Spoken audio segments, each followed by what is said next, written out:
Jack.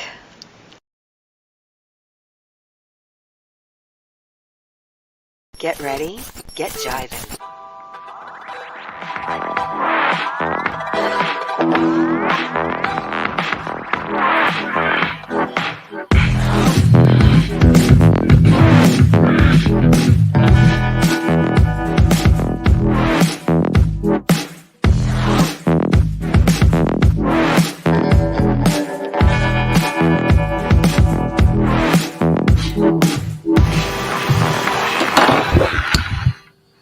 Welcome, ladies and gentlemen, and genders all across the spectrum here in the United States and around the globe, and for some of you, all aflat the earth. You know who you are. To episode 9, season 2 of Jivin' with Jack here on the Poindexter Lounge as part of the Poindexter Pantheon. Ladies and gentlemen, I've had some thoughts about the Batman because I was looking at these box office numbers and I had some thoughts. But I said to myself, you know what, Jack, you're being a bit of a party pooper. Maybe you're thinking too much about it because the numbers are good, but are they what Warner Brothers wants? And I had all these thoughts. I had all these notes. I'm like, Jack, shut up. And lo and behold, Grace Randolph literally took all my ideas and made a whole video about it. I was like, that's what I was saying. But I think she raised some interesting points. So I took some notes. I did a little bit of research. And you know, when I have notes, it's a lot on there. Plus, I'm excited for the Obi-Wan Kenobi show. I'm excited for it, but I was off the air when Book of Boba Fett was on, and I really was heavily disappointed by the Book of Boba Fett. And this again, I'm going to sound like a nag, but like Disney Plus does this thing where they'll do like 6 episodes, and like the first 4 episodes are like the intro, and then they rush to the third act without a good solid second act. So I'm kind of worried about Kenobi. We'll get into that. Plus, Kanye West. Oh boy, called Trevor Noah a certain word, put it to song, and on Instagram. And look, you know me, I am against cancel culture. I'm cancel culture. There you go, CC. I'm against cancel culture. But come on, man. Like, all Trevor Noah was saying was that maybe you need to tone it down because you're just making yourself look bad. You know, we'll get into that. Plus, Britney Spears, she might be going back to the recording studio, and there are rumors. She posted something on Instagram and people are inferring that she might be pregnant. Who knows? But at this moment, I usually bring in Austin Lean, but Austin's running behind, and Caden is running behind. So today is literally Jivin' with just Jack. But let me say hi to everyone here. I saw everyone here. I see all the usual suspects. Here we go. We got Jared. We got Aaron. I want to thank you guys for the birthday wishes. I had a phenomenal birthday. We danced till 1 in the morning. It was this really cool place downtown Philly. We got pizza, all drunk at 1:30 in the morning. It was a blast. I want to thank everyone who came out. I want to thank everyone on Twitter and social media who wished me a happy birthday. It was really great. Jared, I have basically 2 intro musics. I have the Poindexter Pantheon with the with the electric dance music, and I have the countdown, and I have the intro. It's just a way to kind of let people kind of saunter in, because some of you guys are ready at 4:30. Some people, it takes them a few minutes. Black Ops Jimbo says, what up, what up? Yes, guys, please make sure to drop a like. I want to thank everyone for being here. Electro dance music. There you go. You like it. Thank you. He did. He really did. And what kind of worries me about Kanye, because I think it's going to get a little bit worse. And you know what? Cyberpunk is kind of the vibe I was going for. Very 80s, a lot of pink, a lot of neon. If you look at the intro, the outro, it took me about 2 weeks to put all that together. So there's a certain racial slur, which I will not utter here. It's not the N-word, but it's a different one. Kanye used it on Trevor Noah because Trevor Noah was saying on the Daily Show, Comedy Central's Daily Show, that, you know, dude, you need to stop harassing Kim and Pete. And so on Instagram, Kanye wrote something. I'm not going to, well, we'll get into it, but it's pretty bad. Blueberry Comics, what's up? Mr. Wayne, I'm glad you're here because we're going to get into the Batman a little bit in terms of box office numbers, because I think there's 2 ways the Batman could go. One way is Batman Begins, which did not make that much money, but enough, but its sequel does better. Or does it go the way of Batman vs. Superman, where it does make money, but it doesn't make the money they thought it was going to make? I'm going to get into all that, but let me keep saying, Hans, I loved your score of The Dark Knight. Do you believe I haven't watched The Batman yet and haven't been spoiled? It was my most 10 year, and I was supposed to go with my mates, but one of them get. You know what? I thought it was a movie that I was going to go see 2 or 3 times, and at this moment, I'm just waiting. I'm going to wait for the 4K. I saw it a lot. I saw it in theaters. I liked it a lot. I did have some small issues, and I'm trying to like determine whether I think it's the definitive Batman movie, because on paper it should be, but I still had some issues. Don't get me wrong. I loved it. I loved it a lot, but I still had some issues. And it also is going to tie into this conversation about the box office. Because look, it crossed 600 million. This is doing really well. But is it doing what Warner Brothers wanted to do? Because if you guys watch Jivin with Jack, even back on the old channel, we thought that this movie was a hands down $1 billion movie. And it doesn't seem like it's quite there. But we're going to talk more about that. Oh, yeah. You know our friend Austin, my co-host? He goes online and reads the spoilers before he sees a movie. And he's okay with that. I'm like, dude, just ruin the movie for yourself. I am not Enosh. This is Jivin with Jack. Are you new to this? Yeah, so for those of you who don't know, Blueberry, Enosh just started the Pantheon, which is a list of 5 programs. I was on another channel. I'm here. So we have Jivin with Jack. Then we have 10 Forward. Then we have the Sci-Fi Center. Then we have Take It to the Max and the Greatest People I Ever Know. You know what? Before I get started, before I get into the Batman, why don't we hear a word from our sponsors? It's finally here.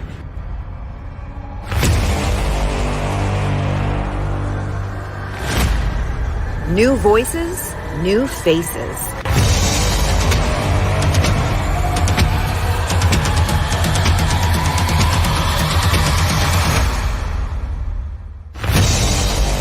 Welcome to the Pantheon. And look who's here. Well, well, well. How the tables turn. How you doing? Well, well, well, have the turntables have turned. That's right. I have arrived. What's up, everybody? Hey, everyone's here. James is here. Justin says, I still haven't seen the Batman. Anthony Beltre says, wow. Justin. Yeah. What are you doing, dude? What are you doing? What's up, Jack? How you doing, man?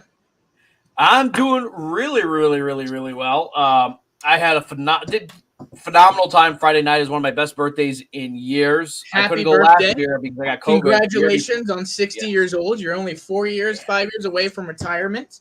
Yeah. So proud of you, buddy. And I cannot wait to go visit you in the home that you'll be in. Nursing home, yeah. In 10 years from now. God help those nurses. Bradley says we'll bring you edible wheat cookies. Edible wheat? You know, I actually had wheat thins earlier. You had a what? Wheat thins. Weed thins or wheat thins? Wheat thins. Like, you know, the stuff they sell. We're talking weed thins, if you know what I'm saying. We're going to get some. Okay, man. I'm a good person. I don't know about drug things. Whatever. I've seen I know what you did on the other network, okay? I know what you did. Yeah. I actually, it's kind of funny. I was kind of wishing that you were out in Philly that night. I'm like, you would have had a blast. I got put into what's called a gay sandwich. One of my friends, he's gay. He brought his partner, and we all 3 of us. I was in the middle. Oh, that's hot. Oh, it was very hot, you know. And then like I'm not gonna get into too many details, but it was really fun. I had a blast. It was really, really, really fun. And yeah, man. Were you at Bonks? No. I was downtown. I was at a place called Kenobi. That's where all the hot spots are. And I did a car bomb, which they say you can't call it.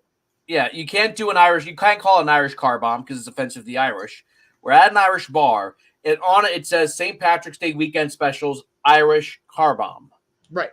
And I was like, oh, can I get an Irish car bomb? She's like, we're just calling it car bomb now. But I'm like, I literally took up but it says right there, Irish car bomb. But you wrote that, not me. But yes, Justin, unfortunately, is a quadriplegic. So not good enough. No, it's not good enough. No, I'm kidding. What did I get here in time for? Oh, it was a good time. Brian, message me. See, I want to see if you want to come on Brian, the greatest Master of people I've ever None. met tomorrow.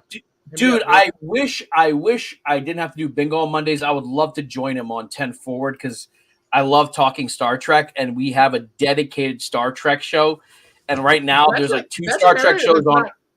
That's not talked about a lot. You would love to be there. Yeah. Anyway, and we lost Austin. It's just you and me now. Okay, so here's my question when it comes to the Batman. So a lot of news outlets, Variety, Hollywood Reporter, are talking about how the Batman is doing really well. And it is doing well. I don't doubt it. However, I'm trying to put the Batman in kind of a frame here. The expectation was that, here you are. Okay, good. You're back. That this should hit $1 billion. And it was kind of funny because William had been on the show a couple weeks ago, and he said, I don't think it'll hit $1 billion. I'm like, come on. Well, no, it was never going to hit $1 billion. Really? Because I really thought, because Batman was $1 billion franchise, but it's making $600 million. And so I was looking at, because here's the thing, the budget for this film kind of went up because of COVID, because they had to literally stop filming, restart filming, and then some of the cast and crew got COVID. They have to stop filming, and it just ballooned the budget. Now, right. So if they say the budget of a movie is $250 million, that does not include marketing costs. Because I thought back in the day that if a movie costs $100 million to make, that includes the budgeting costs, the marketing costs. So you have a $250 million movie plus, and Grace Randolph went over this, and she literally said the things that I was thinking. I'm like, dude, I was thinking that, but I didn't have the chutzpah to talk about. Here's my worry. My worry more so is Warner Brothers, because if Warner Brothers is known for one thing, it's hitting the panic button. They're going to be like, well, this movie was supposed to be $1 billion. Maybe we should cancel that. Do I think that's going to happen? No.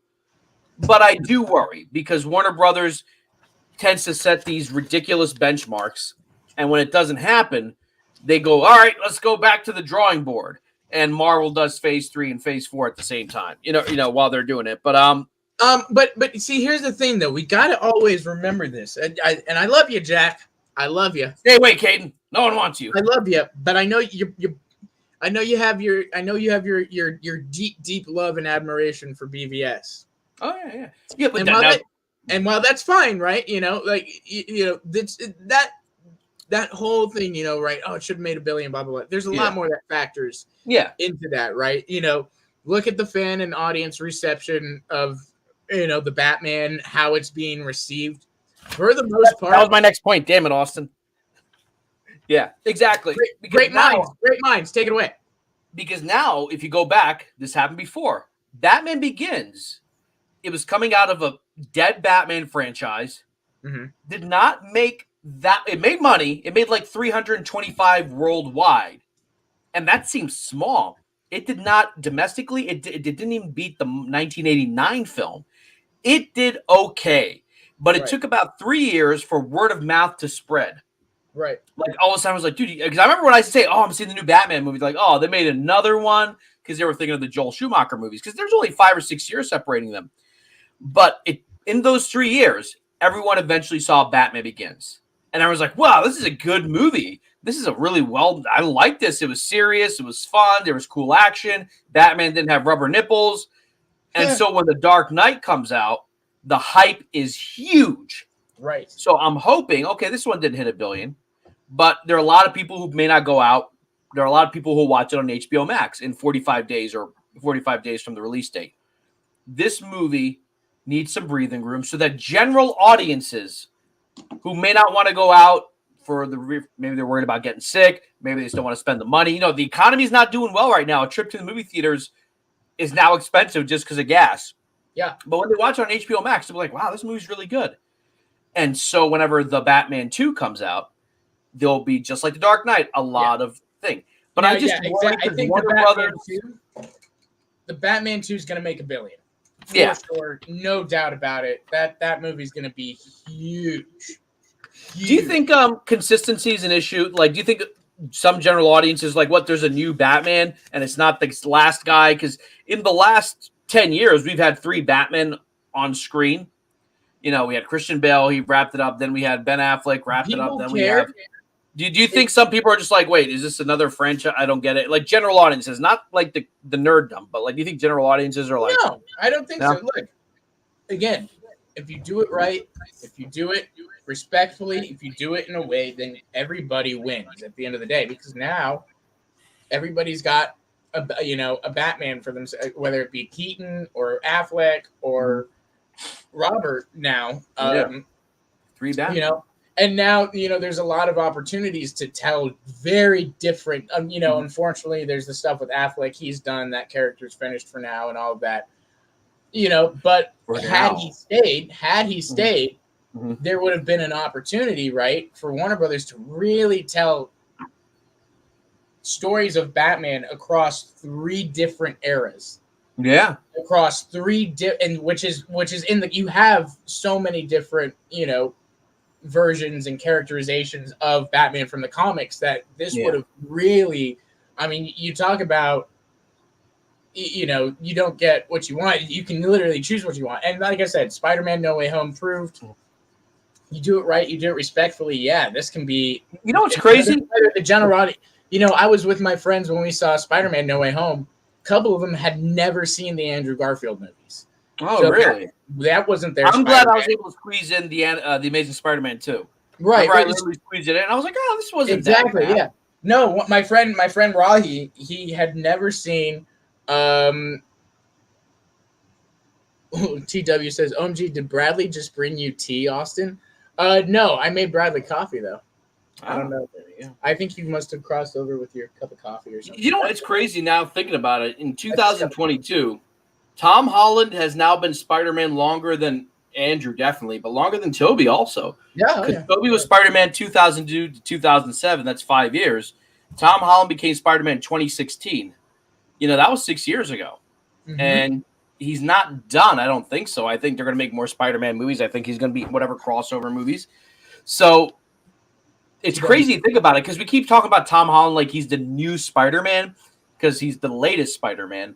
But he's been Spider-Man for quite a while. And I'm guessing the only thing that worries me about Warner Brothers is that Warner Brothers tends to make a lot of impulse decisions, which is why I would make a plea to the fans. So look, this is going to be on HBO Max. A lot of you have HBO Max. I would still recommend buying the movie when it comes out, buy it digitally or buy a physical copy to make sure that, the Warner Brothers knows that, hey, people are liking this movie just because it didn't hit $8 billion. But where do you think it ends up? I think between $700 and $800 million. Maybe it doesn't. I was literally thinking today, it's going to be, like you said, on in April. It doesn't have too much competition. Yeah. Leading into up to April 15th. Mm-hmm. I'm trying to think if there's anything, but I can't think. Morbius. I don't think that's going to do. I don't think Morbius is going to make a splash. I don't think Morbius is going to do too well. But I think probably 800. My highest estimate is 900. 900 million. 900. That it caps out at 900 million. Justin says 900 billion, so he thinks it's going to get there. 900 billion. It's going to be the highest grossing movie ever made. Nothing will be able to ever beat it at $900 billion. Yeah. Just picking on you, Justin. Yeah. But $900 billion. The thing is, and this is what I think about, because now, look, we got a new team of people coming in the next few months at Warner Brothers. And these executives, they tend to be very short-sighted. They're very much interested in the here and now. And they're like, oh, this movie was supposed to make $900 million, but it only make $1 billion. But everyone wants to see that Spider movie, that Spider Guy movie. How come our movie didn't make $100 billion, or $100 billion? And I'm always worried about that type of stuff, just as I've seen it happen so many times with Warner Brothers. And other factors we have to take and consider. There is a war going on in Europe, and Russia and Ukraine.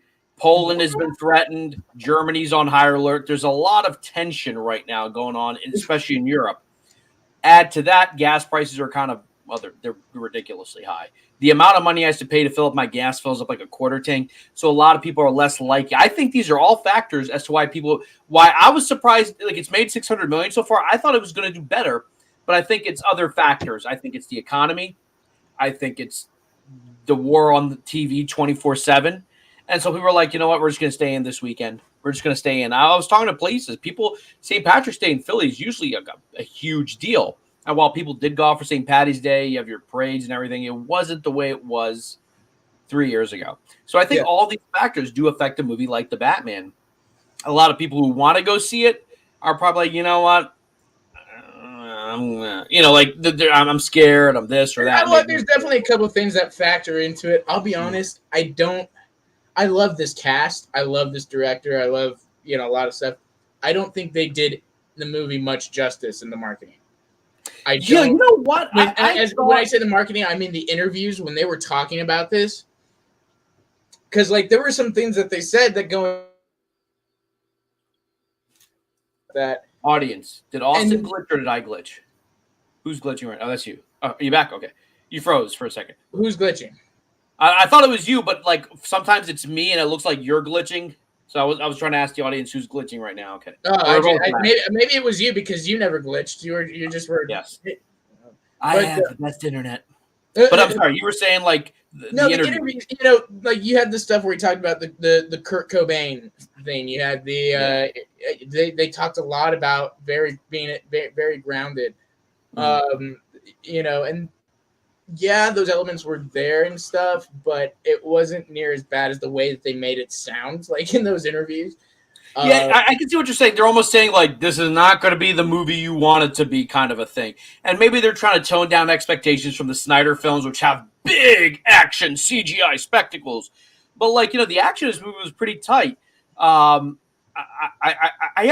thought general marketing was weak. I rarely saw any. When BvS came out, Jesus Christ! Everywhere you went, you saw a BvS post. Granted, I did not leave the house for 2 weeks as I was doped up, but still, you would see posters everywhere. Batman vs Superman, The Dark Knight. You just saw crap, tons of marketing to the point you were sick on YouTube, TV, everything. I didn't see that level of marketing for this movie. In fact, I think there are a lot of general audiences who might be, I don't want to say unaware that this movie is out, but I saw a lot of marketing. I mean, freaking that thing was from Little Caesars. Yeah, but Little Caesars has terrible pizza, though. I don't know if you. Everybody still buys it because it's $5, dude. I did buy Domino's in 2008 because there was a deal that if you bought a Domino's pizza, they gave you a code and you could watch a special Dark Knight trailer made for Domino's. And it's actually a really good trailer. And I was like, I remember we were like, gotta get some Domino's. But you know what? I guess I just don't trust Warner Brothers that much. But if you look at these numbers, that's Spider-Man No Way Home. Where you go? The Batman. It's about 600 million worldwide. But I wanted to ask you about this. Maybe Caden can jump in and explain this. When they say the budget of a movie is $250, and a lot of that had to do with them stopping, restarting, is the marketing cost even higher? Is that's fully separate? Marketing with film, the rule of thumb with marketing is it's always basically the budget. So if the budget's 250, they're probably putting 200 million into marketing. Extra.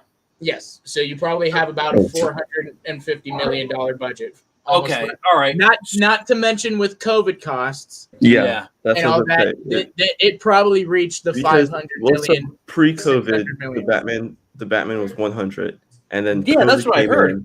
And COVID came in and doubled the budget. So because of the COVID protocols and the stopping and starting. So that's and the reshoot and also with the reshoots between Colin Farrell and Robert Pattinson as well, which was adding that scene which they had rented out an abandoned airplane place. So there's a lot of that. Yeah, because I was thinking of this and I was watching this. I'm like, I don't get how this is a $250 million movie. I mean, it's a great movie, but I was like, I don't, when I say BvS is $250 million, I'm like, yeah, I can see that because the freaking budget was ridiculous. But here's my question: so it hit 600. Where does it need to go to kind of, I guess, break even? Ooh, is everyone here? Oh, look at this. We're getting hijacked here. Look at all these people. We got RJ. We got Black What's Ops. happening? We got Poindexter. We got. What's Eddie going G. on? This is. It's a raid. It's raid. Yeah.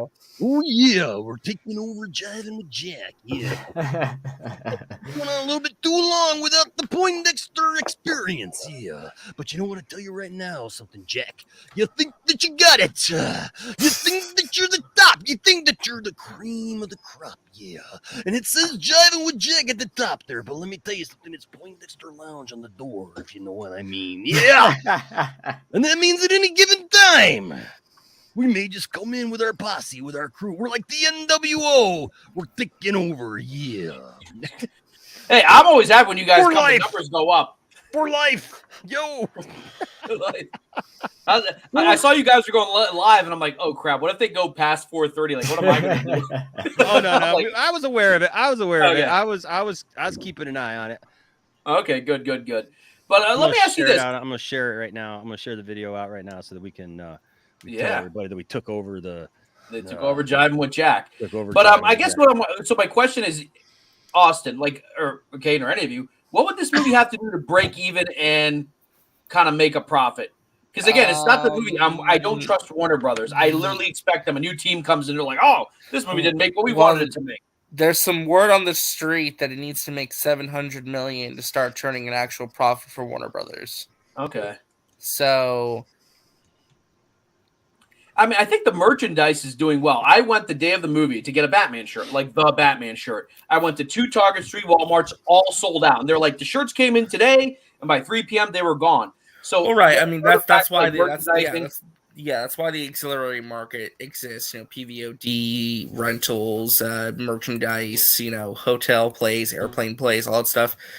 Here's the concerning thing for me. Okay. I think that ultimately it's going to end up at about 800 to 900 million, probably closer to 800. Here's the concern, though. 2 things. One, BvS numbers. The 45-day window is a mistake. I think it ended up hurting the movie more than it helped. Yeah. I think they kind of sacrificed potential box office legs for streaming numbers. I don't think it's going to work out because just like they did in 2021, where they did this blanket statement saying all our movies are going to be day and date, doing a blanket statement where it's going to be 45 days for every movie this year is a mistake. Yeah.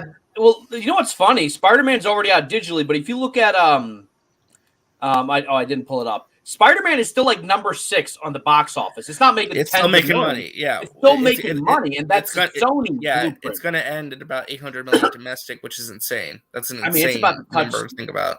I don't think it'll touch 2 billion, but it's at 1.8. Yeah, I mean, that's pretty good. It's almost at 1.9.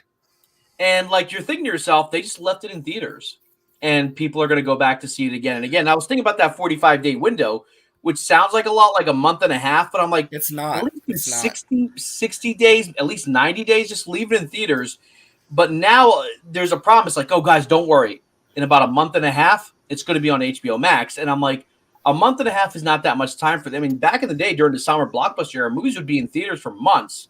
8-9 months. And I'm not saying there was about a 3 to 4 month window between the time that you saw a movie in theaters and then it showed up on DVD. Well, and this is the problem though, because here's you got to think about No Way Home. That's a Sony movie. Sony does not have a streaming service. There's no streaming component, right?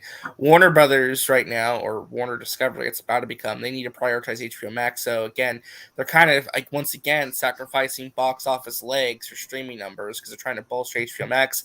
I don't think it's going to be successful, just like last year wasn't very successful. Yeah, no. I mean, could you bring in some subs if you have Batman on there early? I don't know.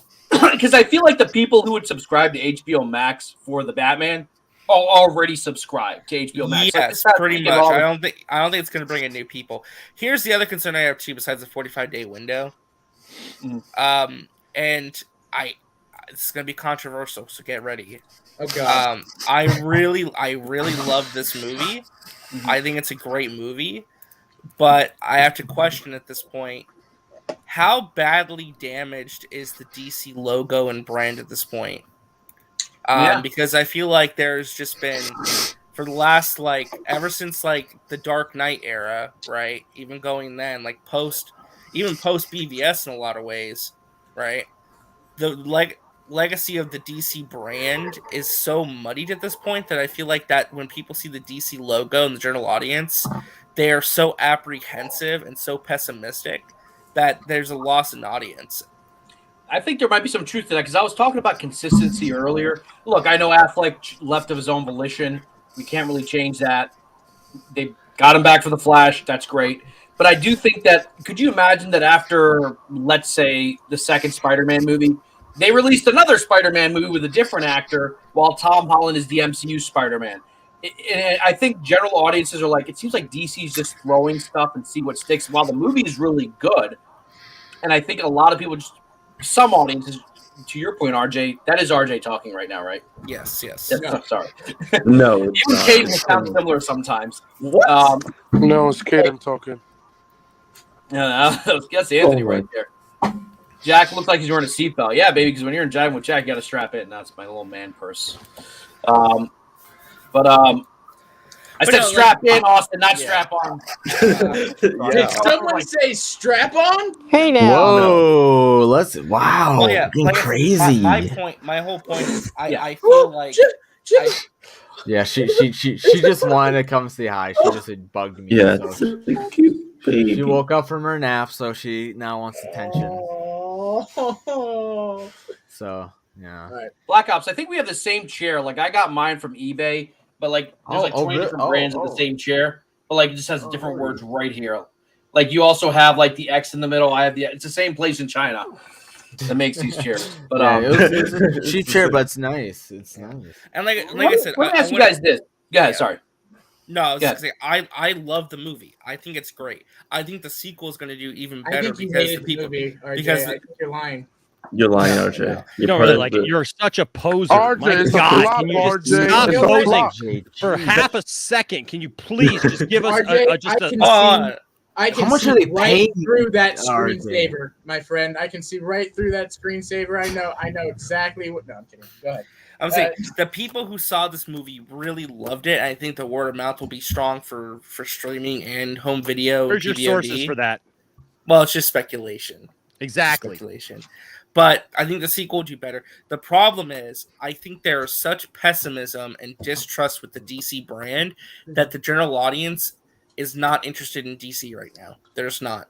And here's the thing. Whether you love or hate Marvel, when people see the Marvel Studios logo, just like they see a Pixar logo, they trust they're going to get something of quality so that they're going to enjoy and want to see in the theater.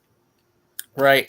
That's why I compare Marvel and I say Marvel Studios is the Pixar of superhero movies, because when you see that Pixar logo, they are trusted. You know you're going to have a good time. When you see the Marvel Studios logo, it instills trust and confidence. There's trust and confidence in that brand, in those properties, in those characters. And I was watching Grace Randolph's video, whether you love or hate her, but she made an actually really interesting point. She literally was saying things I was thinking, but I'm like, Jack, you're being too negative. Yeah, then she actually had a really good video, actually. Yeah. I don't agree with her necessarily that this movie needs to make $1 billion, but I understand her position on that. Here's the thing that Marvel did, okay? This is how bad things are. In the mainstream, it used to be all about Batman and Superman. Those were the two it guys. And Marvel co-opted and took over pop culture to where now the icons are Iron Man and Captain America. Yeah. The Marvel brand is so synonymous with superhero-dom at this point that it's kind of insane. Right? Because again, they have that instilled audience, that instilled consumer confidence and loyalty that it doesn't exist for DC. When people see the DC logo, they're like, I don't know about this, because again, they've been burned so many times. So that's where it gets concerning. It's like, what will it take to get back to those levels of where DC used to be, where they could make $1 billion movies like The Dark Knight, when they could have consumer confidence? Have they been burned so many times, or is there a perception that they've been burned so many times that they keep being told like this movie sucks, that movie sucks, because there's been such a bias towards Marvel over the last 10, 15 years that like it doesn't matter what DC puts out. The commoner or the fanboys have just been like eating up everything they possibly can for Marvel and singing its praises, while at the same time basically just just hating on everything that DC has done, no matter how good, bad, and different it is. Well, the general audiences, when it came to because I'm looking at just box office, for example, Aquaman did extraordinarily well and Joker did extraordinarily well. Those two are big wins, and those two, they got people back in, right?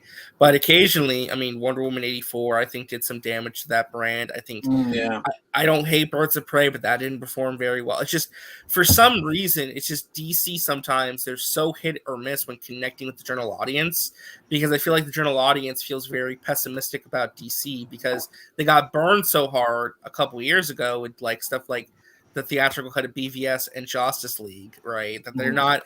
I think that there's been some kind of whatever they're putting out, it's not appealing to what they want to see.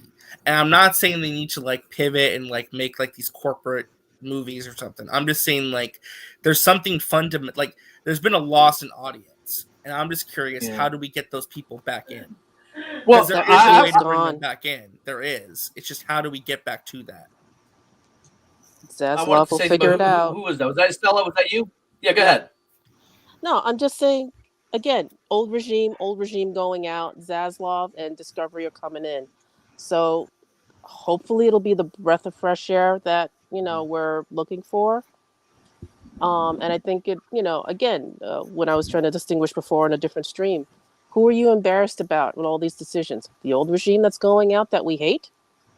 Or the new regime that's coming in that's going to try to fix what the old one is done and continue from this point on? So just see how this goes. Wait till, they're making decisions already. So the actual contract signing next month is kind of a trivial matter. But from this point on, it's Zaslav and Discovery. No more Emmerich, Hamada, Sarnoff, BS. They're history now. And whatever embarrassment that comes, pin it on them. Emmerich's still there till the end of the year. A couple of these guys are still there for a little bit. Yeah, but the thing is, so their decisions are absolutely. Yeah, I'm not sure. Too, you don't want you never want when a company is merging like that, right?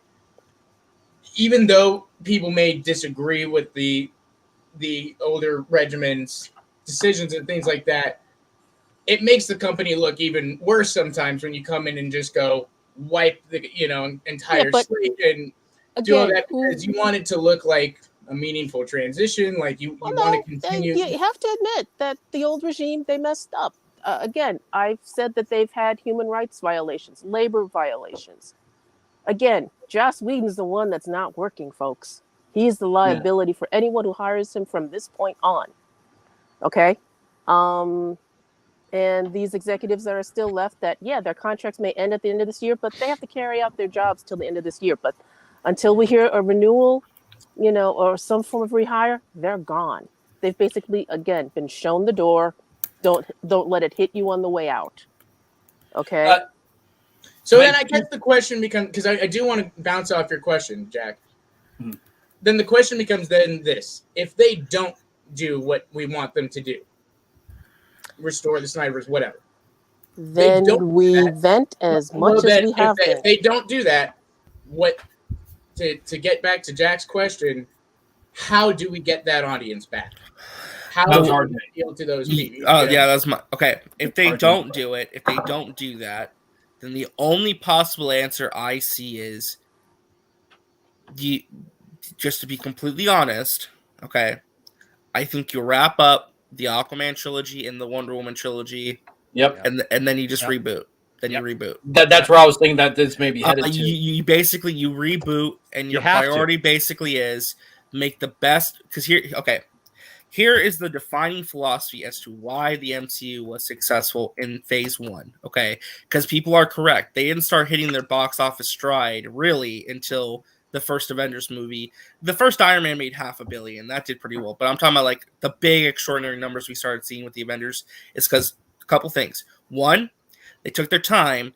Plus two, the overarching philosophy was make the best movie you can when you make the movie. When they were making that first Iron Man movie, the goal was not to make a movie that would set up sequels in a universe. It was just make a damn good movie. That is always the top priority. And it's hard. It's hard making a good movie, believe it or not. I would go back making a good movie. But you make good movies and people will come. That a lot of Marvel movies looking back now, weren't that great, but they stuck to their guns. Yep. You know, Thor 2 is considered one of the worst movies. They weren't like, oh my God, let's recast Thor. Let's start all over again. They're like, nope, we're going to keep going. Well, they kind of pivoted. They did pivot the Thor character a little bit, but didn't feel like overtly. What I'm saying is they didn't say, let's recast Thor and let's do this all over again. Every time Marvel has had a movie, they make money, but that's kind of like, eh. Even Iron Man 3, they were never like, oh, all right, let's go back to the drawing board. They're like, nope, let's keep pushing forward. And look, Doctor Strange, the first one, made a lot of money. It didn't make as much as the other contemporary Marvel movies did, but it looks like Doctor Strange 2 is going to be a huge mega hit. A lot of people, pardon me, are excited because if you stick with your guns, and this is not like a Restore the Snyderverse speech, but I'm saying if they had said, okay, BvS didn't make what we wanted it to make, Justice League didn't do what it's want to make, but let's just keep going. Let's keep making quality movies interconnected. And I would argue in terms of quality that DC in the last year or so, between James Gunn's Suicide Squad and Peacemaker and the Batman, is giving more quality than I would say of all the Marvel Disney shows, except Loki. I liked Loki. I would say they're taking more risks. And the reason, let's say, the Batman may not... William had talked about this. He said this movie might be polarizing because it's not like what we're conditioned for. And like I saw the Miss Marvel trailer. I was like, oh, okay, looks good. Looks fine. Whatever. Like I wasn't excited about that. Mm-hmm. I think DC in this weird period has put out some quality stuff. I think the Shazam movie is severely overlooked. Yeah. It didn't make $1 billion, but like I would take that over. Well, has produced some great content for DC in this meantime and stuff. And I agree. Problem though is that and this is the sucky thing too. Okay. I'm not going to argue that what they put out in the last couple of years isn't quality. I like the Suicide Squad. I liked Peacemaker. I really love the Batman. But the problem is that even with the stuff that I just mentioned, they're great stuff, but they're also, how to put this, they're not. It doesn't feel like there's any forward momentum building to the next thing, and it's hard for me to describe because I'm not saying DC should be like Marvel, like one-to-one carbon copy, because they need to be different in a lot of ways, but the structure is not the problem. Okay, the structure of the MCU is an okay thing to copy.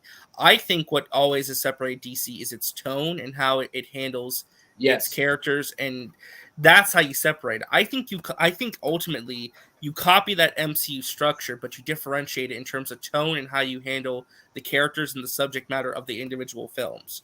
Yeah. Right. At the end of the day, people because you need to build forward momentum, and there needs to be some level of interconnectivity because you want people to be invested in every single property.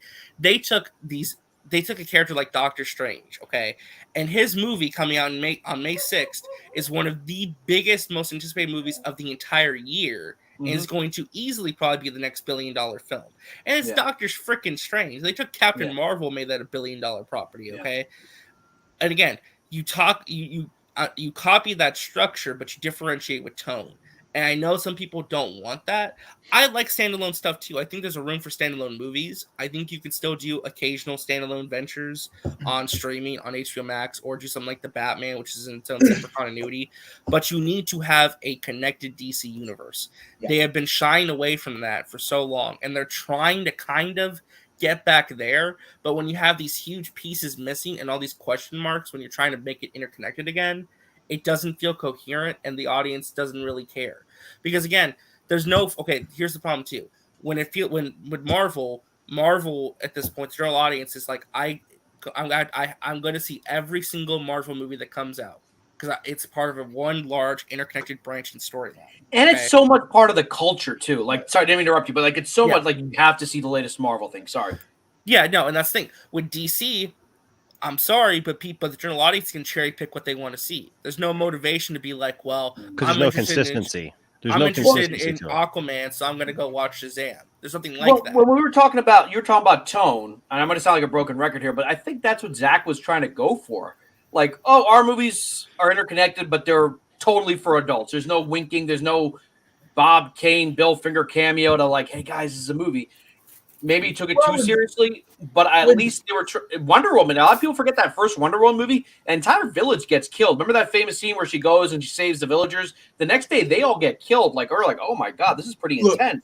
I think the difference in DC and Marvel is this: you have Marvel is dealing with superheroes, DC is dealing with gods. It's this more epic type thing where it's like these characters in DC are, you can't compare, Wonder or Superman to Iron Man, or to the lead of the Avengers, Iron Man, to the most powerful being in this DC universe. Like, I think that's a major difference. Is you just have a much more the lore is deeper in a sense, in that it's asking those deeper questions, and so Zach was trying to bring that. Even Matt Reeves. Movies. Some of the negative reviews about the Batman were like, "Oh, there's no comedy in it. There's no fun in it. Like, it's too serious." I'm like, yes. But I did want to address. Because I got it on this for a second. I want to address Han's comment because, look, I do agree with this sentiment as well. Right? We criticize DC a lot. Then they have been messing up a lot. Well, Hans is correct too, though. Like when it comes to Warner Brothers, their video game division's doing amazing work. Amazing work. But not even y'all see that Harry Potter game? Oof.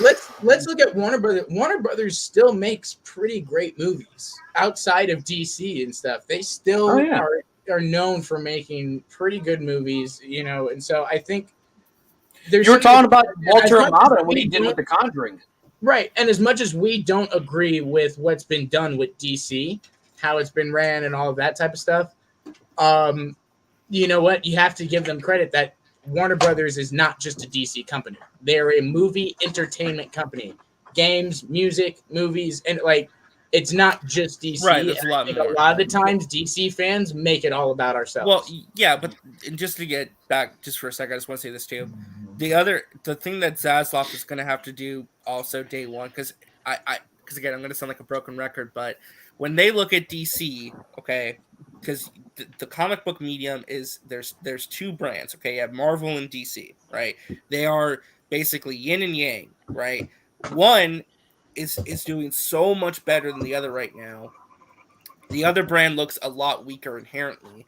Not only that, competition is necessary in the marketplace. It really, really is. Yeah. And when you look at it from a business and financial perspective, DC is not performing at the same level, and they wanted to perform at that same level. They do, because that is so much money, potential revenue being lost. Okay, so much money, potential revenue. I'm not saying it needs to perform like every Marvel movie needs to match, like every DC movie needs to match like a No Way Home's box office, but they got to be a little more consistent with their performances. Sure. They want to be able to produce those. Here's the thing. Here's the thing. When Marvel started their journey, I doubt they said we're going to be at a point one day where almost every movie is going to make $1 billion. I think they just got the ball rolling, and then it became bigger and bigger and bigger, and now they're reaping the benefits. Yeah. And Marvel, by the way, Marvel still DC made movies that only made $800 million, but was consistent. Like, I, as a fan, don't care if it makes right. But the problem is that they're spending so much on these movies that for return on investment, they need to make $1 billion. And that's another conversation about lowering budgets and all that stuff too. I mean, that's another conversation we can have too. Well, that's the other thing, because everyone's looking at Spider-Man No Way Home, and everyone's like, "Oh, look at that movie! It's about to touch $2 billion." But my point that's the aberration. That's not going to be typical. Zaslav and the higher-ups need to look at and say, why is DC not performing at the same level as our competitors, and how do we get it to that level? What can we do to increase the value of our DC brand, DC properties in the eyes of the general movie-going public? Because it's a very competitive marketplace with Marvel movies and streaming. They've got to level up DC to get it to that level where it needs to be, because I don't think it's operating where it needs to be from a financial point of view. And I like the Batman. I'm not saying the Batman's a failure. I'm just saying I think if it hits 800, 900, I think it meets the expectations. But for that sequel, they're going to want $1 billion. They want $1 billion for that sequel. Well, that was the point I wanted to make, was that I think that from Warner Brothers' perspective, they expected more from this movie. Like, for me as a fan, critics love it, audiences love it, it's making a lot of money. But if you're a Warner Brothers executive, whether you're the old regime or the new regime, you might look at 600, 700, 800 million and be like, wait, didn't the one that came out 10 years ago make 1.1 billion? Why didn't this one make 1.1 billion? And that's how they're looking at it. Pandemic. This is the first film in that franchise setting it Sorry, up. Stella, go ahead. Oh. No, just they have to make adjustments for COVID also. I mean, the delays in production, and this is a different environment. They're realizing that streaming is more important than they ever thought. So, I mean, COVID-19 changed the game on everyone.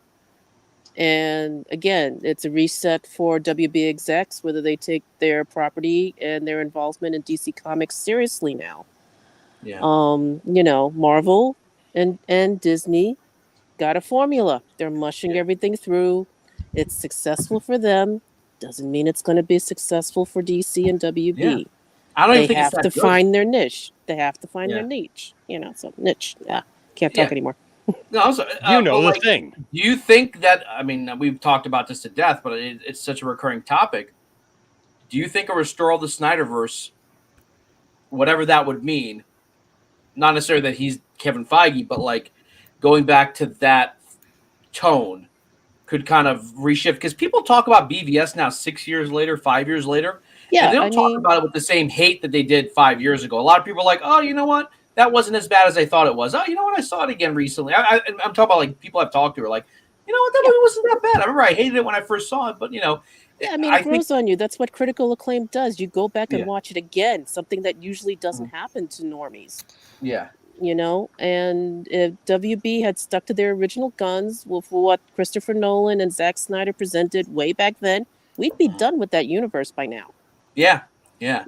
And that's the sad part. But do you think that's a realistic option? Because I know I'm so biased. I want it restored so bad. Yeah, I want it restored too. If it happens, great. If not, great also. But WB has to grow up and figure out what the hell they want to do with this IP that they've totally here's something about DC that's different than Marvel.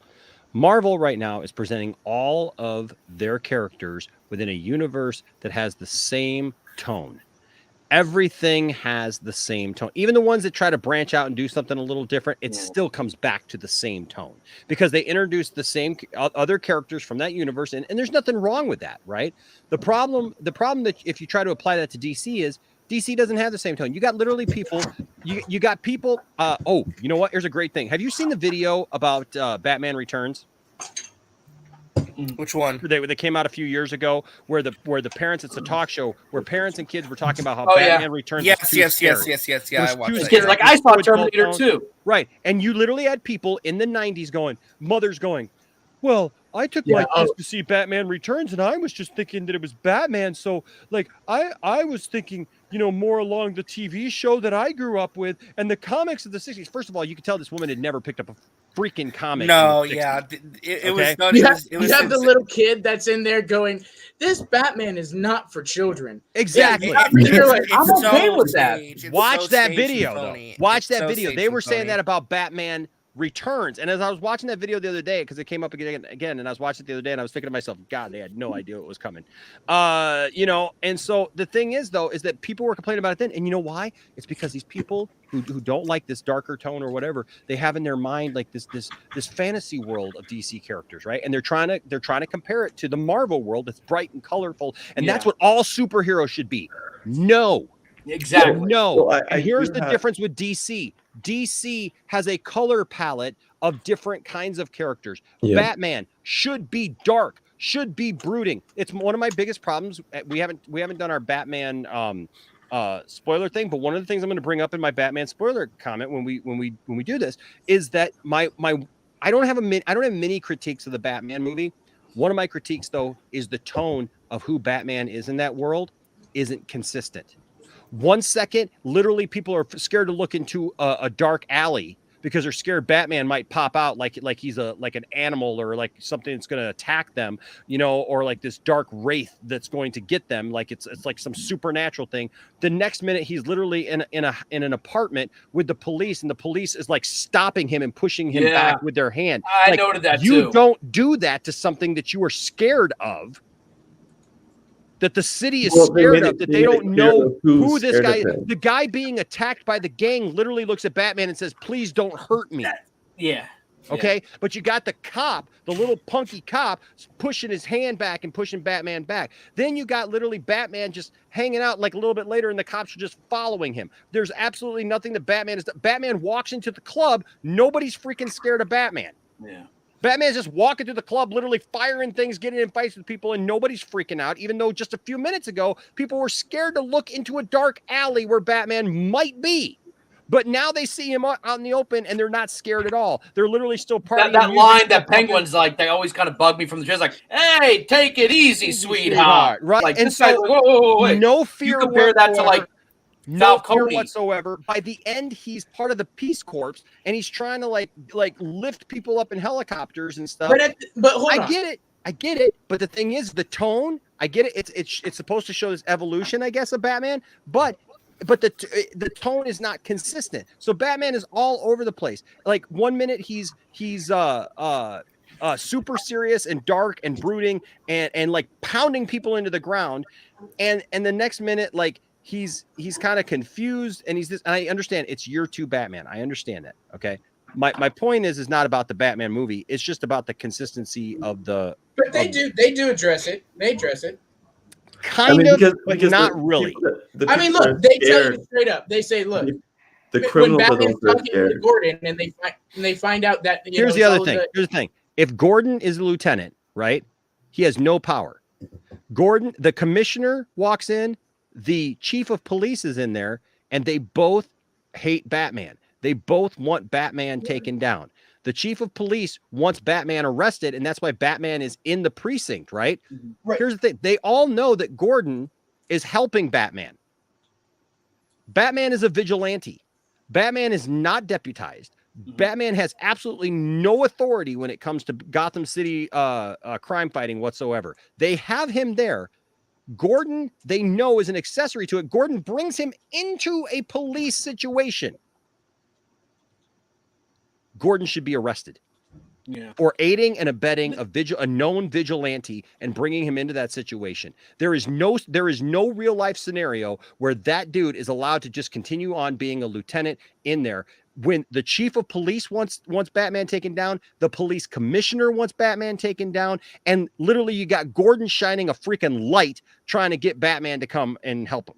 I'm just saying the tone is weird. Well, I still love it. Like look, I have to say, well, first of all, like I said, for me, they addressed it because they were like, wait, nobody should be scared of Batman when he walks in the Iceberg Lounge. He shouldn't be there.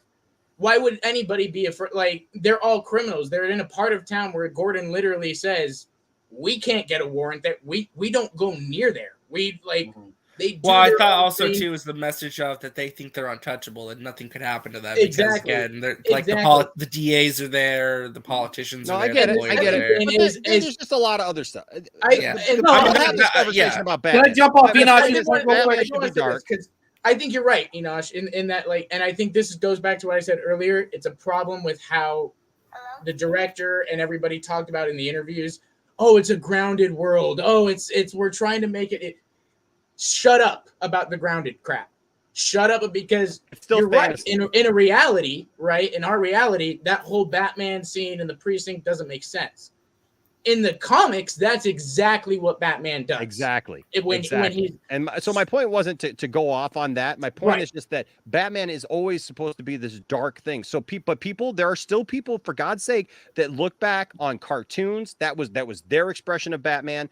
They look back at the early stuff, and so they're just based in that. So that's their DC thing. They look back. There's people my age still look back at Super Friends, and they think that well, that's kind of the generational thing though too, because DC's been around for so much longer and there's so many different variations of interpretations. And that's my point. Marvel, you have a Batman, you have a Superman, you have a Shazam, you have all these different characters that deal in different tones. It's a kaleidoscope of tones. So every DC thing, I think that if DC is going to function and go forward, society almost has to change to understand the DC dichotomy, because DC, that's a lot to ask though. I know it is. But the problem is I'll be honest with you, Marvel, and this is not a shot at Marvel, but in some ways, as good as the Marvel movies can be sometimes, Marvel has really dumbed down superhero fandom. So we've been spoon-fed. That's a hot take. I know. I've been saying that for months. I've been saying that Marvel, we've been spoon-fed one taste. It's like we get the same baby food over and over again, and we're like, we like it, right? We like it. Yeah. But the second that we get like some peas in there, we like the banana strawberries all day long. But as soon as we get some peas in there, that makes us think, and it's like it's good for us. Well, we're like, I got to push back just a little bit. I agree with you. No, I agree with you 100%. Okay, is there like a somewhat of a consistent like comedic tone? Yeah, but there's still different feeling enough to where it's, again, they experiment with different genres. I'm waiting for the day, Doctor Strange doesn't feel like Ant-Man.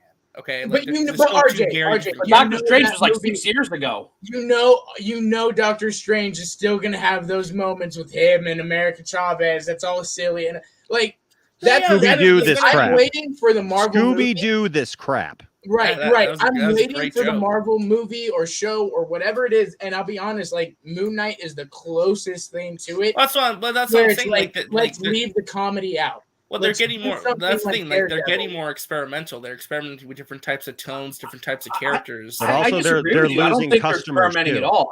They're losing RJ, some to people. Get back on you. I agree with Enosh.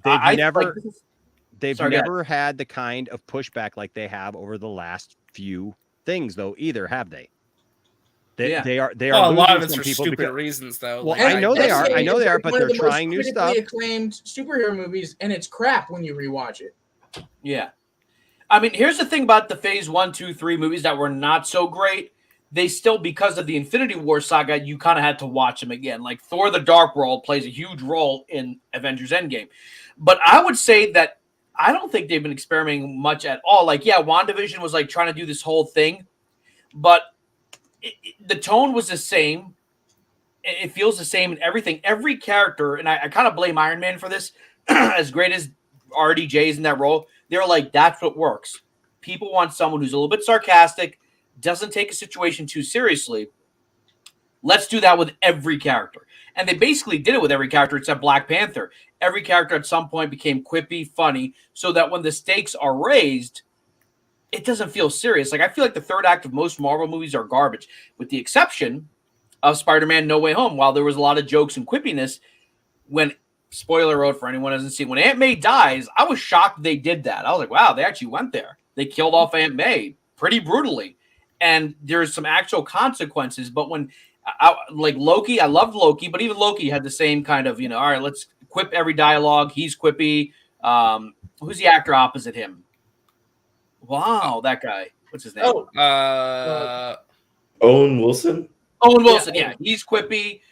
That's the thing. You go to WandaVision, she's quippy. Pietro's quippy. Everyone's quippy. Yeah, and like, well, the thing is, and then I'm like, I know that's how Disney wants to keep it clean. Like, I saw the Miss Marvel trailer, and I was like, I made a joke. I'm like, this is made for Caden. Like, it's very like the tone reminded me a lot of Spider-Man Homecoming. Like, well, that makes sense though. Right? Well, here's the thing though, right? Is there still okay? There's going to be comedy in these movies. That's fine, but like, you can't tell me Winter Soldier it looks exactly the same as like a Miss Marvel. Like, yeah, but again, that was 7 years ago or 8 years ago now. Like, those are the exceptions to the rule, and I think that Marvel. Okay. Well, a recent example then does Black Widow look the same as Moon Knight? No. Does Falcon Winter Soldier look the same as WandaVision? No, but I would say that I have not seen Moon Knight yet. I've seen the trailer, but I will say this. Black Widow still did the quippy thing. Like, every 2 seconds here, a woman's talking about getting her uterus removed. And again, it's being done in like a jokey way where you're like, that's not really funny. Like, that could have been like a serious doesn't necessarily have to apply to the look of the movie. It's the formula. Yeah. It's that. I guess that's, yeah. I mean, I guess I just look at it differently because I'm not necessarily seeing like there's still somewhat of a Marvel formula, but I think that they've been experimenting a lot more to where it's not as overtly done as before. I'll give you this, RJ. Black Widow was the last Marvel thing that I saw that was like, oh my god, this is so Marvel formulaic. Mm-hmm. Like, this is so. Oh, I felt that way about Hawkeye a little bit. I've seen that movie 1,000 times before in the Marvel universe. I know. I literally think they made Black Widow because Wonder Woman did well. They're like, oh, some executives were like, oh, they got a chick superhero, we got a chick superhero. Yeah. And, I know they had Captain Marvel, but I know Caden's been trying to say something. So sorry, Caden. Caden's the producer. He doesn't get to say it. In fact, get out of here. No, I'm kidding. But I wanted to say this when we were going to talk about the Batman and Marvel versus DC and stuff. So I looked at the top 10 2022 releases, and looking at it, it's the Batman's obviously number one, like throughout the whole year since release. And then since release, I think it only once it like Spider-Man No Way Home took over like for literally a day. And then so this is it right now. So it's the Batman, Uncharted, Sing 2, Scream 5, Jackass Forever, Dog, Death on the Nile, Marry Me, The Kingsman. And looking at looking at it, it's basically a lot of IPs. You know, like Batman's an IP, Spider-Man's an IP, Uncharted's an IP, Sing 2 is now an IP because it's a sequel to a Sing. So it's becoming a franchise. Scream's an IP. Jackass Forever is like a franchise of these documentaries of foolishness. Dog is the only one in here that is not an IP. It's an original movie, yeah. It's an original movie. And Marry Me. Dog and Death on a Nile is a sequel, yeah. The Dog and Marry Me are the only two that are on this list that aren't IPs. So that's just something I just noticed. And then going to top 10 DC movies, you have The Dark Knight, The Dark Knight Rises, Wonder Woman, Joker, Aquaman, BvS, Suicide Squad, The Batman, Man of Steel, and Batman 89. And so, again, it's a lot of Batman movies. So, well, see, but that goes back to my point, Caden, that like I think that from Warner Brothers' expectations, they want this movie to do a lot better than it's doing. Yeah, I mean, I think it's doing great, but like they're going to be like, wow. Someone made a great point that like going back to this is that even though BvS looks like its lifetime gross is not as big, it should have made much more because it has I think Austin's been saying this for so long. Yeah, it had Batman, Superman, and Wonder Woman, and Doomsday, and Lex Luthor all in one film. That movie's $1 million movie. $1 billion movie. I'm sorry. No, just 1 million. Just one single. Just $1 million. No, it should have surpassed 900 million. What happens when you cut a half hour out of the film and you make it? Oh no, it's their fault. It's their fault. See, I always step out like if they had. That's what happened. Because we still knew Wonder Woman was in the marketing. We still know Batman. We knew Doomsday was in the freaking market. No. To be fair, even when it was 30 minutes, a lot of people still didn't like it though. Hold on. Word of mouth from the very first day killed that movie because people went to see it and they said, "I don't understand this," because it was and literally that day, Warner Brothers said, "You're going to get 30 minutes extra that actually that goes in deeper in the Blu-ray release." Who cares about the Blu-ray release? What about opening day? That's when all the people went to it because it had an amazing weekend. It had like an amazing opening, but then it dropped off because people saw it and didn't understand it. It doesn't matter. You can put all the freaking characters from every universe in a freaking movie. It ain't going to make $1 billion. You can put the entire DC universe in a movie and it ain't going to make $1 billion because it was literally the second movie in a franchise. People did not know what to expect. There was no consistent Wonder Woman. There was no consistent Batman. We had one Superman movie that people were still trying to figure out.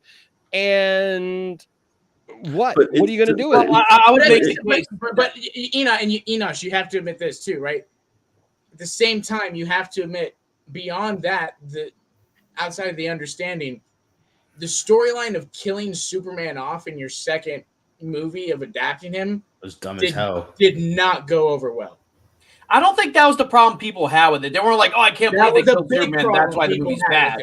That was a big problem I had with it. Yeah, but here's the thing. Marvel's I don't think that killing Superman was the thing that. Well, I think movie, here's what I would say, right? The word of mouth wasn't great because, again, the plot was disjointed because they cut 30 minutes out. I think that when you end the theatrical movie with, like, Superman being killed off and you barely got any of his scenes because, again, they cut it out, it just put a bad taste in the general audience's mouth. It's like, oh, they killed off Superman. I barely even got to see him in this movie. Well, have you guys seen the theatrical release of BvS anytime recently? Because it was on, like, TNT one day, and I watched it, and I'm like, holy crap, this is choppy. It feels uneven. Scenes just start. There's no transition. I like Austin. You're saying like the problem is we know that Doomsday's in it. We know Wonder Woman's in it. The strengths of that movie, whatever they are, I don't think were the twists. Like it wasn't like, oh my god, here's Wonder Woman. Oh my god, here's Doomsday. I always like the more I've rewatched over the last few years, and this is someone who hated it when it came out in theaters, is that there's a much better that 30 minutes to me makes the film flow more. And there's a lot of the answers. A lot of people have all these questions about the movie that I had. They add more. The answers are in the movie. They're just not given to you. Now that could be a narrative problem or whatever. But the fact that we're talking about it now 6 years later, the fandom's talking about it more positively when Civil War came out a few months later, and people are kind of past that because the Marvel formula is like, Civil War. Let's talk about Civil War, and I think Civil War is a great movie. But like, let's just be here's frank, something that Civil War demolished BvS. It demolished it in terms of like general audience feedback, box office. Like it just was a bigger film. Why? Like, well, for a myriad of reasons. One, you cut out 30 minutes of that movie, right? Keen storytelling. Plus, two, let's just be fair. I mean, Civil War kind of like, I've had conversations with a lot of my own family members and friends who said they basically did the two heroes fighting each other concept better in that movie than BvS. But that was a common take at the time. And you know what I've heard? Batman should never fight Superman. I've never once heard anybody freaking moan and complain.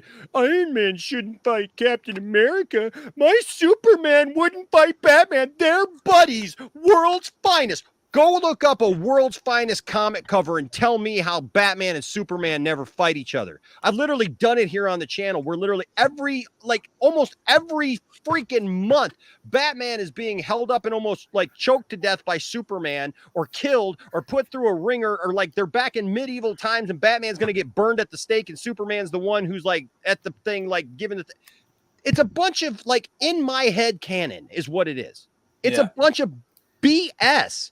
Because people have it by the time that Civil War came out, they were already accustomed to the Marvel Cinematic Universe. They were already accustomed to it, and it didn't matter what happened. There was already a bias because people were already there was only one movie in the DC universe at that time, and people were already just set against even trying to give DC a shot because in their head it's Marvel versus DC. We can't enjoy them both for what they are. It's one or the other. It's not. Well, that tribalism was really bad in 2016. I agree. It was. I'll give you an example. I'll give you an example. When Man of Steel came out, one of the biggest complaints was, the whole city got destroyed. You have Superman fighting Zod and people are dying. It's very 9/11. I mean, you see people running, very rubble, it's too much. I mean, but then they do the exact same thing, the Avengers.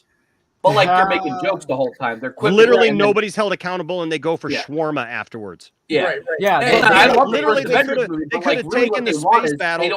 They don't want the violence to seem too real. And I like that the violence seems too real. I think the difference for some people is that they actually show the Avengers trying to save people in the first Avengers movie. Yeah, I mean, Superman is saving the freaking world. No, but there's only one. There's a whole Avengers team versus one Superman. I'm just explaining. Again, I'm not saying I agree. No, I know. I'm just saying those arguments are like they fall so flat because the reality is there's one Superman who literally just took over. He just decided to literally turn his back on the entire planet that he just found out he's from, right? So he's literally turning his back on finding out any knowledge about that, whatever, to save Earth, his adopted city, his adopted world. Okay.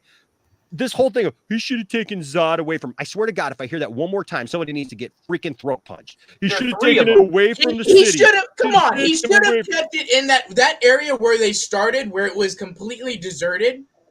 He could have kept it there. Completely deserted. But he wasn't dictating the what Dude, is. Did you not see that place was completely deserted because it got taken down? It was not completely. Literally, they crashed the freaking ship right into the world engine was right in the middle of Metropolis. The whole thing was. Zod was not going anywhere. Zod was not leaving. Superman could have flown up and said, "Hey Zod, come get me."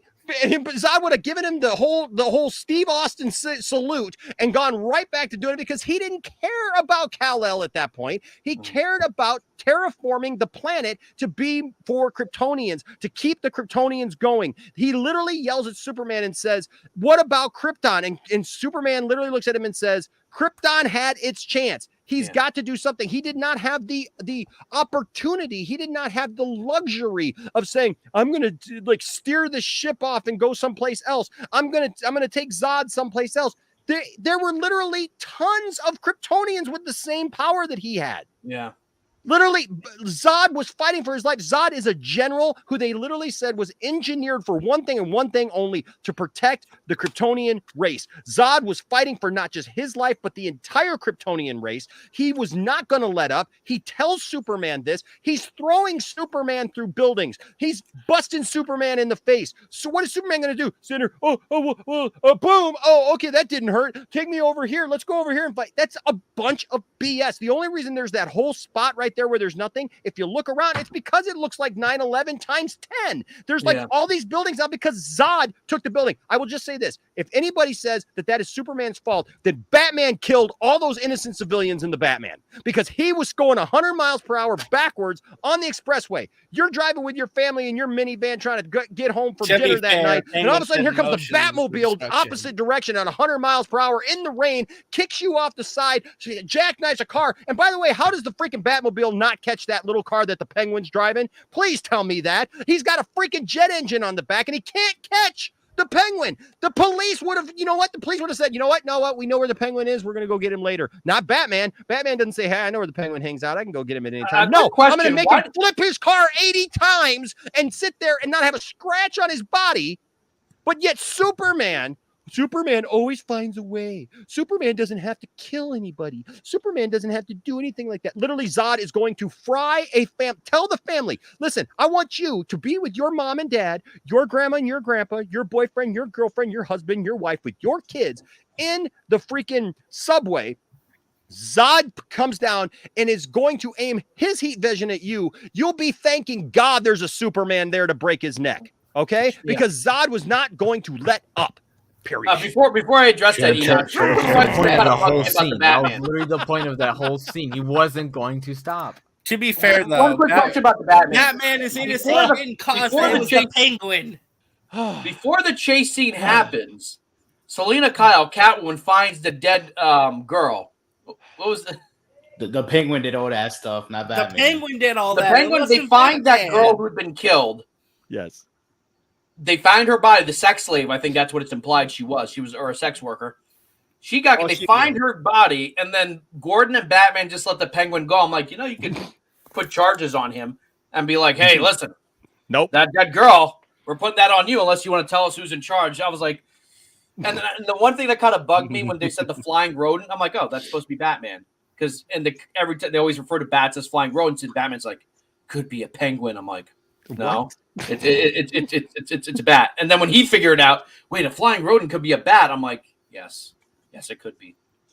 Rats with wings, do your things. But going back to the Man of Steel part, like, he was trying to save Earth. I guess what they wanted was maybe, how in Superman 2 there's a similar kind of, it plays out similarly where Zod and all those people are destroying Metropolis, and Superman's like, please don't do this. The people, it worked in that film.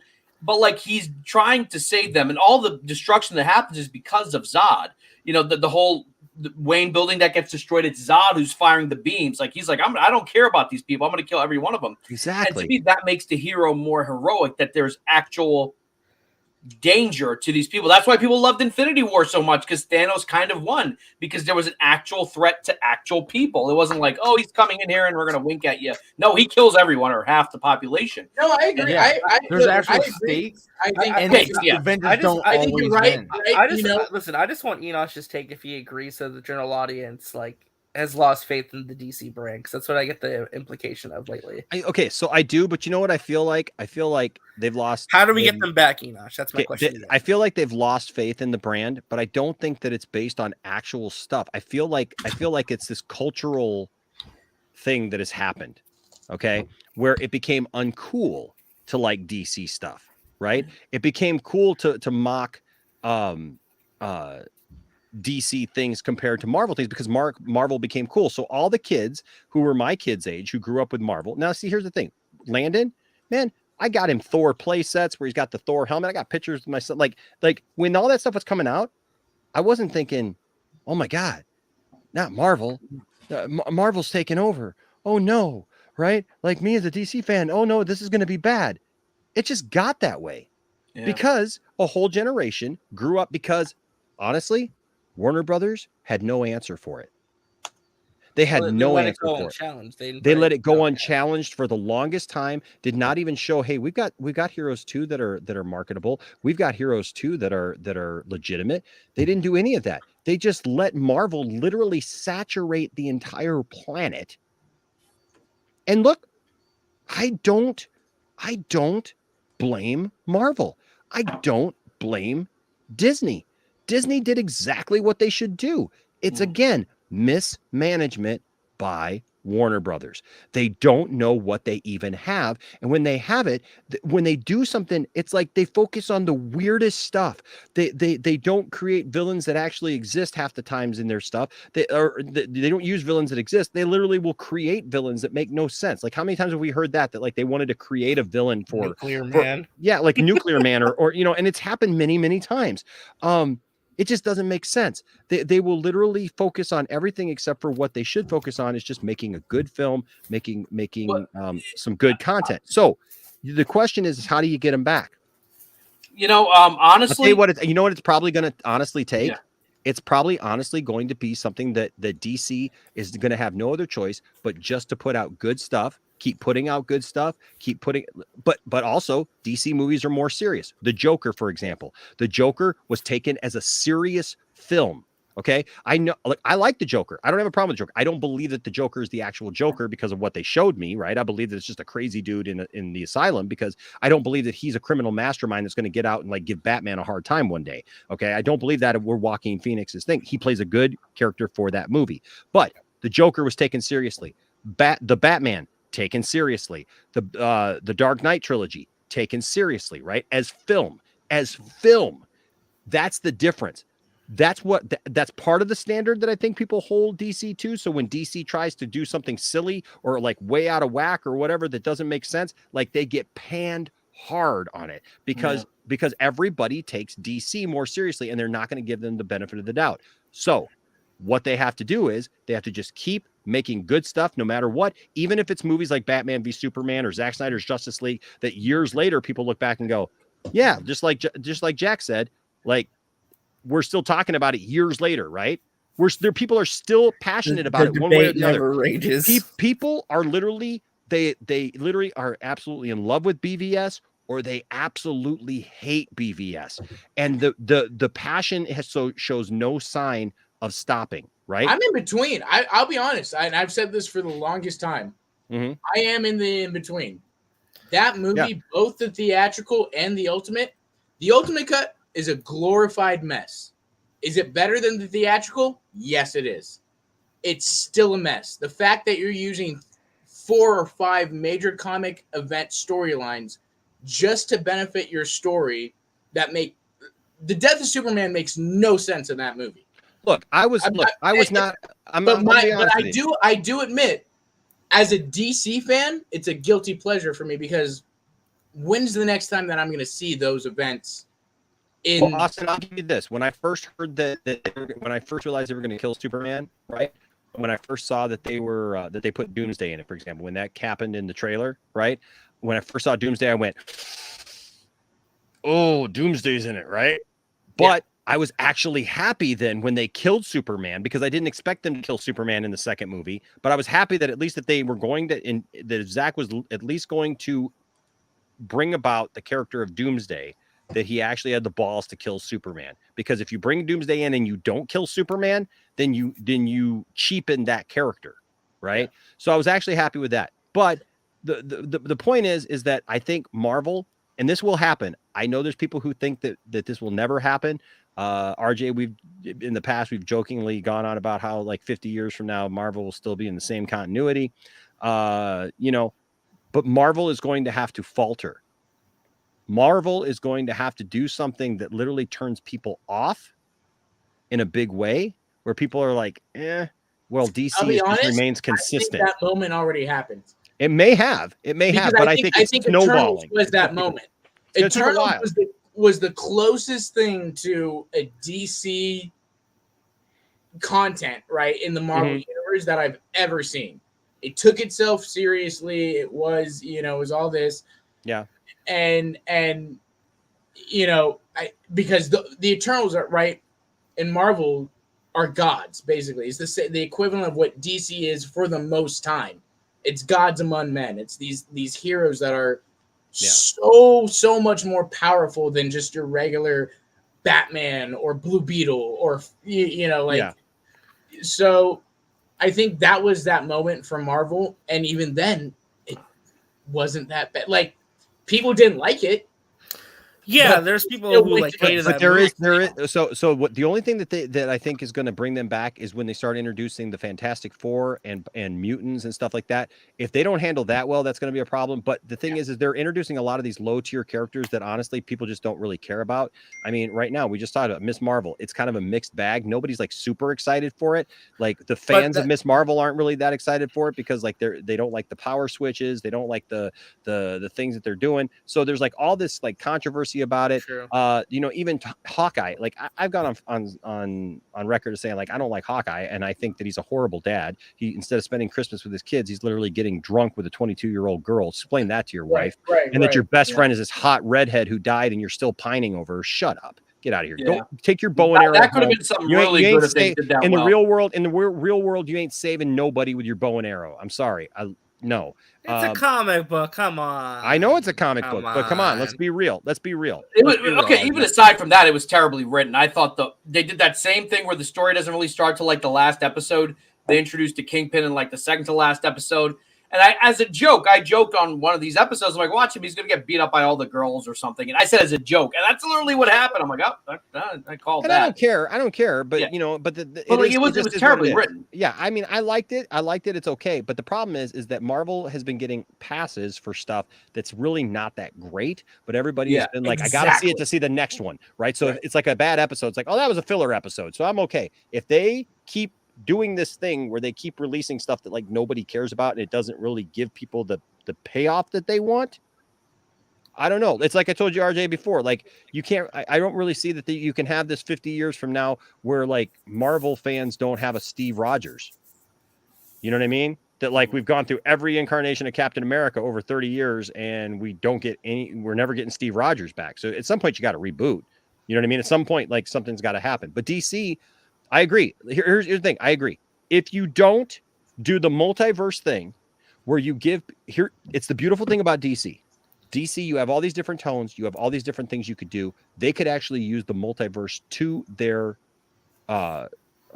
advantage by making shows on HBO Max, other platforms, movies that aren't necessarily part of the continuity, whatever. You could restore the Snyderverse. I don't look at the Snyderverse as being the answer to DC's problems because the Snyderverse should be its own little compact thing. The Snyderverse was never meant to take over the whole thing and just be the whole thing. It was just going to be a standalone story. It was a standalone story. Yeah. It was in continuity. I just want to see the end of it. I want to see it play out, and then I'm done with that. And then we move on to whatever else there is. But the problem is, what do they move on? What do they build for? Like, because the Snyderverse is not the answer. It's just a temporary exactly. So I say you use the multiverse to your advantage, where you can have a dark thing like the Batman. Right? You can have that dark thing, right? Then you can have this, whatever this Keaton thing is, that's still dark, but not as dark, you know?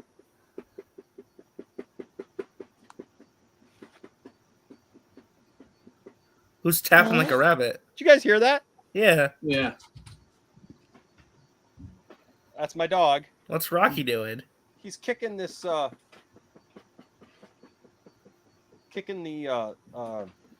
just left.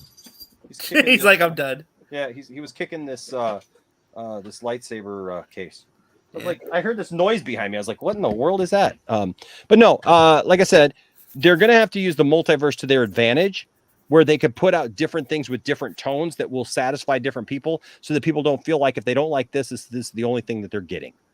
Right. Because Superman means too much to different people. There's people right now who are living and dying by Superman and Lois, and there's all kinds of stupid flaws in Superman and Lois. Okay. There's people who live and die by Henry Cavill, but there's issues with that. There's people with for different people. There's people who live and die by Christopher Reeves, and they won't accept anything other than Christopher Reeves. I said Christopher Reeves. It's Christopher Reeve, but they won't accept anything other than Christopher Reeves' version of the character. Same with Batman. Same with like a lot of these characters. They're going to have to give a variety for, but here's the great thing. DC has that ability. Marvel doesn't really have the ability to give like a variety. Like you're not going to get a bunch of different Captain Americas, and you're not going to get a bunch of different Iron Mans. You're not going to get a bunch of different stuff like that. You get the what ifs, right? Which is fine to play with. But I mean, like you don't have this demand from people, right? Because people didn't have an Iron Man until there was Robert Downey Jr. People didn't have a Captain America that they really loved until there was, Chris Evans. Hey, the 1990s Captain America movie, buddy. Don't forget that. And look, we all did. I gotta head out, but I gotta say I do agree with this, Brodan. At the end of the day, I think I don't understand the whole comparison. Yeah. But I do think at the end of the day, people just want connectivity. That's what Marvel did right. And that's what Marvel did in a way that no one else in the history of film timeline, and it goes from start point to here. You have 22 movies that all and more now with the shows and all that all connect, that all come together. It's amazing. Nobody in the history of filmmaking has been able to do something like that. Star Trek. So you're 100% right. I don't agree with the comparison, but sure, when it comes to those IP properties, Marvel set the standard. They set the standard of outside of tone, outside of everything else. Connectivity. Give me something that brings all of these characters together, just like the comics does. I was saying Star Trek kind of sort of did it, and that's something Marvel, and that's something that I mean, with an IP like this, though, you never saw the Avengers on screen before. You never saw the Justice League on screen before. You never saw a build-up to any of that. No. So I think that's what people care about most is connectivity, seeing these characters interact with each other in a universe that makes sense, that isn't, something that is just random, just putting Aquaman or Flash or whoever in a movie for just the sake of putting them in there. That's what people want, I think, overall, outside of the Marvel DC comparison of tone and of comedy and of all of that type of stuff. People just want stuff to connect. For the most part, besides some really out there Snyderverse fans, one of the best parts of Peacemaker was seeing the connection of the Justice League in that show. Yeah. Whether you liked the comedy of it or not, guess what? It connected with that show because the rest of that show was that same tone, was that same comedy. And if you didn't like it, fine, that's your problem, but it connected. You can't. Okay, so to jump off that point, what do I think? I do have to get going, guys. I want to say I love you all. Make sure and check out make sure and check out the Little Big City channel later. Bradley and I are going live. So but Jared gave us $2. I see you're getting out of here just as that question came up though, buddy. What question? If continuity is the answer. Oh, I'll take it on. The Joker isn't connected to any universe. It made $1 billion. Yeah. Name one thing in the okay, that's fine. I'm not saying the Batman. And I'm not being a jerk to you. I was just messing. No, you're right. No, the Batman, right? Great example of DC. It's not in the DCU. It's its own thing. It's the first film in a franchise that's developing its own universe and going outside of that. So, okay, it's doing very well. But outside of everything else, look at the X-Men franchise. How did that end up? How did a lot of these other franchises the Marvel, what they're good at is connecting. They're going to bring Deadpool in. They're going to bring in Professor X from the X-Men. It's the connectivity of all Illuminati. Of these things in a smart and caring and respectful way. That's not just throwing them in there. So yes, connectivity is the answer. You can still have your other things. And I'll admit, Marvel does not have something like the DCU where they have a Marvel event or story or something that's happening outside of the MCU. I think that could benefit them very well. But for the most part, outside of the comic book audience that we know all the storylines and we know what this is. We know Ben Affleck's Dark Knight is an inspiration from the Dark Knight Returns and all that. We know this is a different character and different Batmans and all that. For the general audience, connectivity is the answer. Period. That's what has made Marvel successful. That's what most people want from DC outside of tone and everything. It's just connected to me. But see, Austin, I think that's a great point. I think it's a great point, Austin. And I just want to tell you before you go, I got something for you. So I got $1,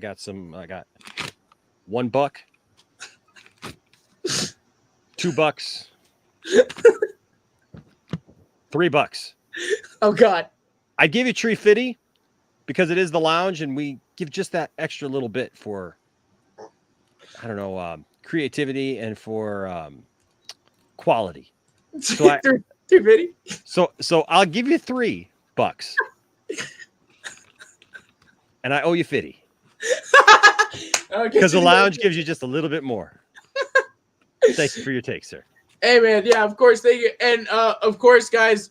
Obviously, if you haven't, make sure and tune into the to the lounge, the Pantheon this week. Tomorrow, Brian, Master of None, on the greatest people I've ever met. Yeah. So that's gonna be cool. We're gonna deep dive into his love for Star Trek, his love for streaming and just fandom in general, and just kind of his history. So it's gonna be really cool to get to know somebody else that's on the Pantheon and things like that. But make sure and check that out here on the channel tomorrow at 5 o'clock. I love it. Yeah. Peace out. Love y'all. Have a great one. You too, buddy. So I wanted to answer the thing about back to RJ's question from a while ago, what they could do to bring fans back. First of all, I think going back to Enosh's point, they need to just keep making content, because I think some of the content we've gotten from DC in the last year or so has been really good. Yeah. And I know I'm going to sound like a broken record. Okay. Let Aquaman 2 come out. Let Flash come out. Let them kind of cultivate. Will they all be billion-dollar franchises? I have no idea. I don't know if Black Adam will hit $1 billion. Here's the question, though. What if they flop? Well, here's the thing. Even if they flop, let's say Black Adam flops, but Flash does decent and Aquaman does really well. All right? Stick with the same plan. After all these movies come out in about 2 years, make a Justice League 2. I prefer a Zack Snyder's Justice League 2. Make a Justice League 2, but use every character. Have Peacemaker have an appearance. I think I was reading somewhere that Deadshot wants to be in Justice League 2. Bring him in there. Figure out a way to bring Ben Affleck if he's not killed off in The Flash, just for a Justice League 2 movie. Build these little mini franchises and bring it together. Bring in Batgirl or whatever universe the Supergirl movie is going to be in. Bring it all together, because that will force fans who want to see a Justice League 2 or general audiences to go back and watch the older properties. I can't tell you how many people who, when Infinity War came out, who did not watch Marvel movies, were like, crap, what order am I supposed to watch these in? I'm like, right. Start with Iron Man. And now they're so deep, if you haven't started it, forget it. Yeah. And now, with DC, it's not that complicated. There's not that many movies you have to watch. I genuinely think they should make a Justice League 2. I think Zack set something up. But I would think Justice League 2 would now play out a little bit different. Yes, it's still about the Nightmare and the Dark Side, but incorporate Harley Quinn into it. Incorporate the Birds of Prey. They don't have to be the main characters, but show that connection. That, okay, yeah, even the Birds of Prey have one scene, when they're in Gotham. Oh, there's Montoya and Huntress. Bring in the Shazam family, maybe for one sequence, maybe for the whole movie. I don't know. Bring in the Green Lantern. Do that thing and market that. Yeah, you have to see Peacemaker, because John Cena is going to show up in one scene. Do that and take Zack's blueprint of what Justice League 2 was going to be and make it into something bigger. But do that in about 2 or 3 years. And I think DC is going to have to bite the bullet that their movies, if your goal is to make, how do I put this? If your goal to play baseball is to hit a home run, but you can't hit a single, you're never going to hit a home run. Yeah. Keep hitting singles and doubles. Hit singles and doubles. Draw a walk, and then you'll get that home run. Invest in these properties, whether it's the Batgirl TV show. Is the Batgirl TV show is DCEU, right? That's supposed to be J.K. Simmons' daughter, right? The Batgirl HBO Max movie is supposed to be. So there you go. You got one character here. You got your Peacemaker here. You got your characters from the Suicide Squad. Invest in them. Then you got Aquaman, Flash come out, and then make Justice League Part 2, whether it's the Zack Snyder version, which I think is the version you should see, they should make, or if it's just, hey, we're going to make a Justice League 2. Put them all together and then give them TLC. Give it the TLC that it deserves. Make it a great movie. I think then from there on, it blows up. And then people are going to be like, what movies do I have to see? All right, you got to see Man of Steel. You got to see Wonder Woman. You got to see BvS Ultimate Edition. You got to see the Snyder Cut. I think there's a path to getting fans back. It's not about even getting fans back. It's about winning fans over, new fans, general audiences. And I think that DC thought like movies like Birds of Prey would do it, or The Suicide Squad would do it, and maybe they didn't. Like audiences actually turned out more for the Snyder films. So find a balance where you let these characters breathe, have their franchise, and make Zack Snyder's Justice League 2. It might not be the exact movie that he was going to make in 2016, but say, Zach, hey, we want you to make Justice League 2. You're going to have to tweak the story a little bit because we want this character and that character and this character and that character and whoever you want to bring in. Do it. I would say do it that way. And I think if hypothetically Zack Snyder's Justice League 2 ever got announced, regardless if it's going to be good or not, I think it would break the internet. I think the hype would be there, and people like following hype. I'm talking about non-Snyder fans. They're like, wow, this looks exciting. Because I saw a lot of people jump on the bandwagon when they announced Zack Snyder's Justice League. People were like, yeah, this looks like it might be good. You know, even though they were the ones who were crapping on BvS and all that stuff. I think that's the way you build it back. Take your time, position. It's like chess. Position your pieces, and then go for the kill. And the kill is Justice League 2. So keep establishing your side franchise. Do your Batgirl show. Do your Peacemaker. Do whatever. And then put them all in one movie. Make a 3-hour Justice League 2 movie that has to deal with the invasion of Darkseid and all. I would prefer if it was Zack Snyder who did it, but I think the most exciting thing that could happen in the DCU is they announce Zack Snyder is coming back for a second film or a third film, you know. But that's the way I would do it. I think you would have a lot of goodwill because Snyder fans, as awful as we can be sometimes, we are free marketing. And if all of a sudden you announce Zack Snyder's Justice League 2 and it's going to have Shazam in it and Harley Quinn, you will see us retweet that like 3 million times a day. And yes, we will retweet the Marvel fans because we're loyal, we're dedicated, and we would do it. And that's free marketing for Warner Brothers. You can't buy that kind of marketing, no matter how hard you try, for fans just pushing something. That's how I would do it. Thank you, Jared. Cheez-Its. No, RJ left. He didn't even like what I was saying. He's like, I'm leaving. That was RJ's question. How do you bring those fans back? Oh, jeez. And I think we lost the Stella went away. No, RJ's still here. Oh, you're okay. I saw FYA making lunch. Oh, okay. That was like 12 minutes, 16 that was minutes me. Ago, so I don't know. What do you guys think about that? I would say keep doing what you're doing on the side. Keep doing these smaller projects, whether or not they succeed or not. Remember, Hawkeye was not a popular character until Civil War. No one cared about Hawkeye until Civil War. Like, he all of a sudden became a popular character. Invest in these characters regardless, and then make a Justice League 2, whatever that might look like in 3 years, 4 years. I think it's going to be different. I think it's going to be different no matter what, right? Yeah. I mean, like, obviously, you know, they've already talked about how they're not going to make, you know, for example, like, you know, Superman raised Batman's kid with Wonder Woman. Like, everybody's like been making such a big deal about that, and that was one storyline thing that was in a storyboard, right? That they were putting together. Like, it wasn't in the final thing. And people have made such a huge deal about that. And it's very unfortunate because, you know, people have just been acting crazy about it. No, man, you know, I can see, like, I feel like anything that does happen. Now, I will say this. I don't think that Zach is going to make the movie that he wants to make. Right. And so I don't feel like Zach is going to come back and just be like, yeah, you guys screwed me over. You guys took away my ability to make the movie that I wanted to make. Now I'm just going to, you know, bend over and basically incorporate all your ideas, because Zach is a filmmaker. Zach is, you know what I mean? So, like, look, as a DC fan, dude, absolutely, I want to see all that. But I still see some of that because, listen, some of those characters that you're talking about were things that he had going on. Mm-hmm. Jack, like he literally name drops Harley Quinn in the nightmare scene.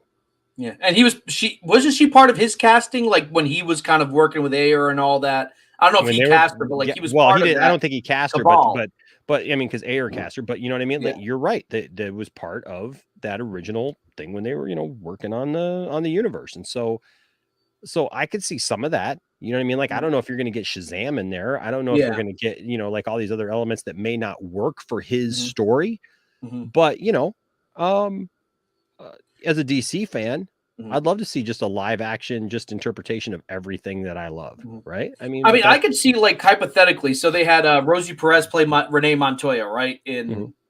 What if she showed up in one scene in Gotham? I got someone on the police force. Bruce is like, who helps me? And all of a sudden, like, oh, it's Renee Montoya for 2 seconds. Hey, Bruce, here are the files you want to boom. And you're like, oh, that connected to, like something small like that, I think Zach might be open to it. I don't think they'll do it if they tell him to, but they say I don't think she's on the police force anymore, dude. Yeah, no, she quit. I know, technically she quit and became part of the Birds of Prey. But like, I think Zach would be open to it. Like, if how they have like, Zach, we're telling you to do this, or Billy K. Zach, would you like to play around with some of these other characters? Because I think Shazam, because he is a big part of the Justice League, like moving forward. Would you want to do anything with him? I think he'd be open to that. If I guess it all. I don't think he would. I don't think that he would just want to deal with other people's characters that didn't fit in with his world. Okay. Like I feel like he would want to introduce characters that make sense in his world, and characters that he has played with already. I don't think that he would take some of the other characters that have been introduced and not for any other reason than just because it just doesn't make sense for him to do it. Like to steal from different styles. You know what I mean? Like it's got whatever he does when he comes back, it's gonna have to fit what he set up. Okay. So, I'm still saying he could do. Okay, all right, yeah. I'm just kind of curious. Like, if who made Shazam? Was that Andy Muschietti? No. No, David Sandberg. I get what you're saying, dude. I get what you're saying. Look, in a perfect world of DC fans, yes, yeah, we'd all just be friends and stuff. But after what's happened to Zach, I highly doubt that if they started bringing him back, that he'd be like, yeah, I'll just take from this thing that you guys did over here and tried to undo everything that I did before, and I'll try to make it fit because now you have this problem. Anytime we try to make something fit, it crashes and burns, dude. So if you have things that are tonally completely different than Zach's world, like it could exist out there, but it's not necessarily something for him to play with. You know, let other directors play with those things. Let other, if you do like a Justice League 4 or 5 and it's not Zach that has to do with that, well then bring in your Shazam, bring in something, and have a reason to bring him into that world or whatever. But I think you got to kind of wait. You got to finish that story. And right now that story is Darkseid is the main. No, I'm saying still do that story, but but I mean it's about the main team coming together. You can't muddy that up too much, because if you muddy it up too much, it's not gonna work. I would say like use Shazam the way they used War Machine in Age of Ultron, how he just shows up at the end when they need help and like, oh, here's War Machine, and then he sees Vision. Like I was thinking in that sense, not like he becomes like a main character, because the way I look at it, when I watch these movies in my head, the Snyder Cut is still canon. Like even at the end of Peacemaker, I know that's not officially it was the Joss Whedon film, but I was like, there's nothing in these newer products that tells me like, oh, the events of Justice League never took place. I still think it can still take place, I agree. And with that, I gotta get going. I gotta get going. Sorry, we attacked your whole show. No, that's fine. I didn't mean for. I literally, I just meant to just jump in and just give you a hard time. But that's fine. Great show earlier, but hey, it bumped up. You're up to 41 people. Hit that like button. Hit that like button right now. Give Jack some love. Give him some super chats. Everything that you do to support the Pantheon goes to these guys. So hey, do what you do, man. You're doing a great job, Jack. Thanks, man. Appreciate it. You and Austin and Caden too. Even Caden over here. Caden. Yeah. Oh, Caden's actually. I love Caden. Caden's a great Caden. guy. I love our family here at the Poindexter Lounge, and what we're doing. And I'll tell you what, man. We're like the song from Smokey and the Bandit. We're going to do what they say can't be done. There we go. We are we're adding to it, and it's good. And I'm very very impressed with everyone here at the Pantheon and what you guys are doing and what you guys are accomplishing. We just had Max come on Saturday, and dude, Max killed it, dude. Max killed it. Like it's really good. So we got more to come too. So stay tuned. All right, love you guys. Have a great continuation of your show. Bye, Ina. Yeah. If you guys want to stick around, please do. See you, Stella. All right, we'll see you later. Bye-bye. Oh yeah, I'm staying. Don't worry. Yeah, I was worried everyone's going to suddenly leave, and all of a sudden, like, it's just going to be me there by myself like this, like Jack by yourself. Like, oh crap, I got to do the rest of the show by myself. Even Keaton leave. I'm leaving. I want to do that too. How do I wait? There we go. I was trying to figure out how to. Okay, so apropos of that, we do have a couple other topics we wanted to talk about. I'll let you guys decide. One of them definitely is Kanye West, and what happened with him. Are you guys cool with talking with that? Sure. Yeah. Yeah. Okay. Yeah. So we're gonna. This actually might be more fun with more people because it's usually me and Austin and whatever. But all right, guys, let's get to it.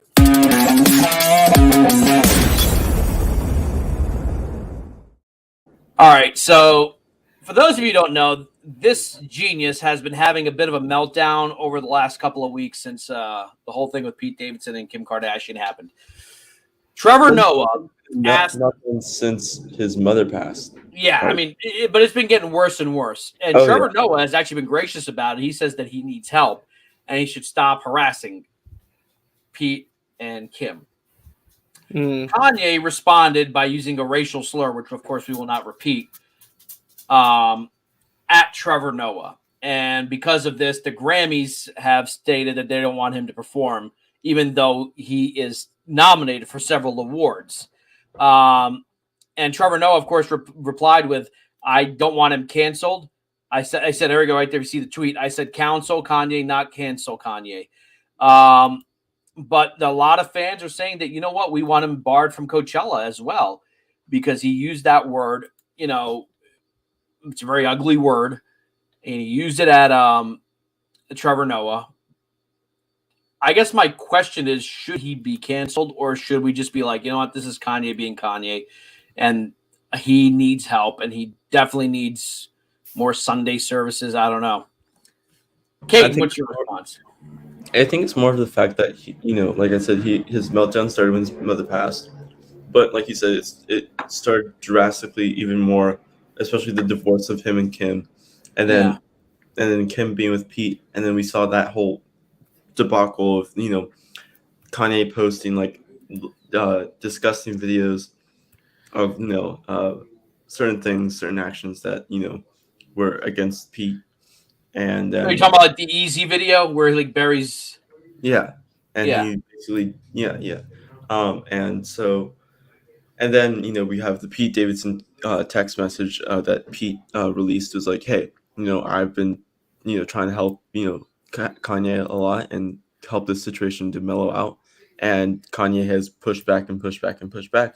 So you know what, I'm just gonna post this and show the conversation that I've had with him. The one thing he did in that text, which I thought was really like, okay, so Kanye's going below the belt, but then Pete's like, hey, I'm in bed with her right now. I'm like, oh, come on, now you're definitely egging him on. I understand like, that, you know, because he's a jokester and he's a comedian, so he's gonna make fun of the whole situation. Kate, if you ever dated someone and they left you for someone else, and that someone else texts you a photo that, hey, I'm in bed with that person, it's like, come on. He tried to mellow it out. He didn't was like, oh yeah, I'm sleeping with her, banging her every night type of thing. It's like, you know, like, this is something like, yeah, so what, I'm in the in this picture, so what, I'm in the bed with him. Like, it, you know, you can't be, this is not something that you should be fighting with me and Kim over your kids for something. This is, and this is not something you should be on the internet doing. This should be something private. Even if in private, it shouldn't be this way either. You know, it's, and like, I think Pete knows it because he knows himself already. He's like that. He knows himself. He knows who he is. He's accepted who he is.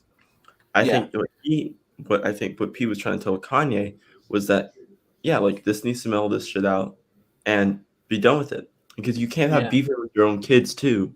You can't be basically like rapping about your kids being troublemakers in a tweet and like starting beef with your own kids. Like, what are you trying to do there? Like, are you serious that, like, that's the type of father you want to be? The father that's distant and beefing with your own kids? And so I think it's more of the fact that, yeah, like what Aaron says, Kanye needs help, and it's and like, you know, what Trevor Noah said, he needs counsel. Yeah, he needs counsel. And what Silence Guy says here, when you can't summon, you're releasing them from accountability. You know, my opinion, for those of you who watch, like, I'm not, even if it's deserved or apparently deserved cancel culture, I'm not a big fan of it. I do think that what he has done is, by making this very public, and I get it, and I really do put myself in his shoes. You're married to this woman, you have kids, she's arguably one of the most famous women in the world, and she leaves you for another guy who's, I guess, chicks are into him, that's fine. it hurts. Even if it's it does hurt. Like if you've been left for someone else, I get that. And the male in him is like, I gotta say something. I gotta fight back. I can't just sit here and look like a. The point from Kim's point of view as well is because, like I said before, Davidson's the guy who's self-confident. Even though he knows he has depression, he knows who he is. He can be self-deprecating, but he's still self-confident. And girls like self-confidence. And Kanye is not the type of guy who has self-confidence right now. Mm-hmm. So that's another reason why Kim is kind of like F Kanye right now.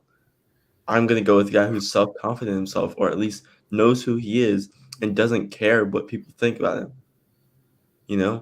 And so I think that's what it is. It's not about looks or like clout that Pete has or anything. It's about the self-confidence that's attractive in Pete.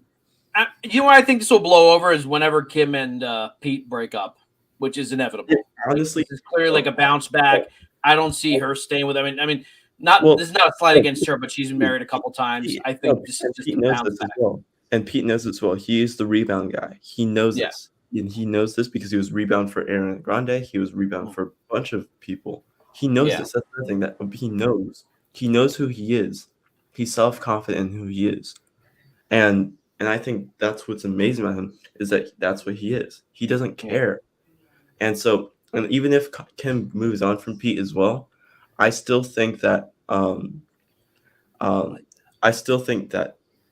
that Kanye will still pick a fight with whoever Kim goes next and whoever Pete goes next with too.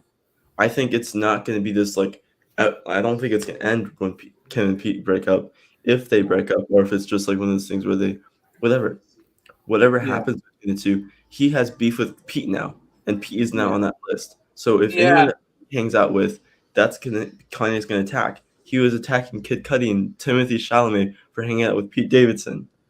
So he doesn't care who the person is. He's going to attack them. So even after Kim and Pete's relationship are over, he's still going to go after Kim's people and go after Pete's people. He's going to go after whoever he wants to go after. Because right now he is untouchable. Because no one surrounding him right now is calling him out. The only people that are calling him out are the people that used to be calling around him, that realized that how toxic he was is becoming. And even if people are around him that call him out, like Kid Cudi, who called him out, he was now kicked out of that group, and then Kid Cudi's like, I don't care, like I have my own stuff going on. But what about the people? Like, this is the thing, like Kanye is a self-deprecating and will end his own career. But do you think that's part of his appeal? Because I thought he was remember Obama called him a jackass? Like, he's a jackass. Well, I remember 11 years ago when he did that thing to Taylor Swift. He's like, he's literally interrupted her. It's like, I just want to say, Beyonce, I think that's kind of his appeal. Like, he does stupid stuff like this. That's why people love him. And I think part of it might be some sort of 3D chess on his part. Like, it keeps him relevant in the headlines more than he already is. I'm going to bring in, who's this, Anthony? Yeah. Or is that Broden? RJ can send me a link. Oh, it's Anthony. It's Anthony Beltray. Okay. RJ, can you send him a link? Yeah, I already did. Okay, cool. What was he banned from Twitter for? Right? Crap. We're talking about crazy Kanye West. Yeah. Man, we're still in Kanye. I feel bad for Kanye, man. I get that. Oh, Anthony died. Yeah, Anthony's Hello.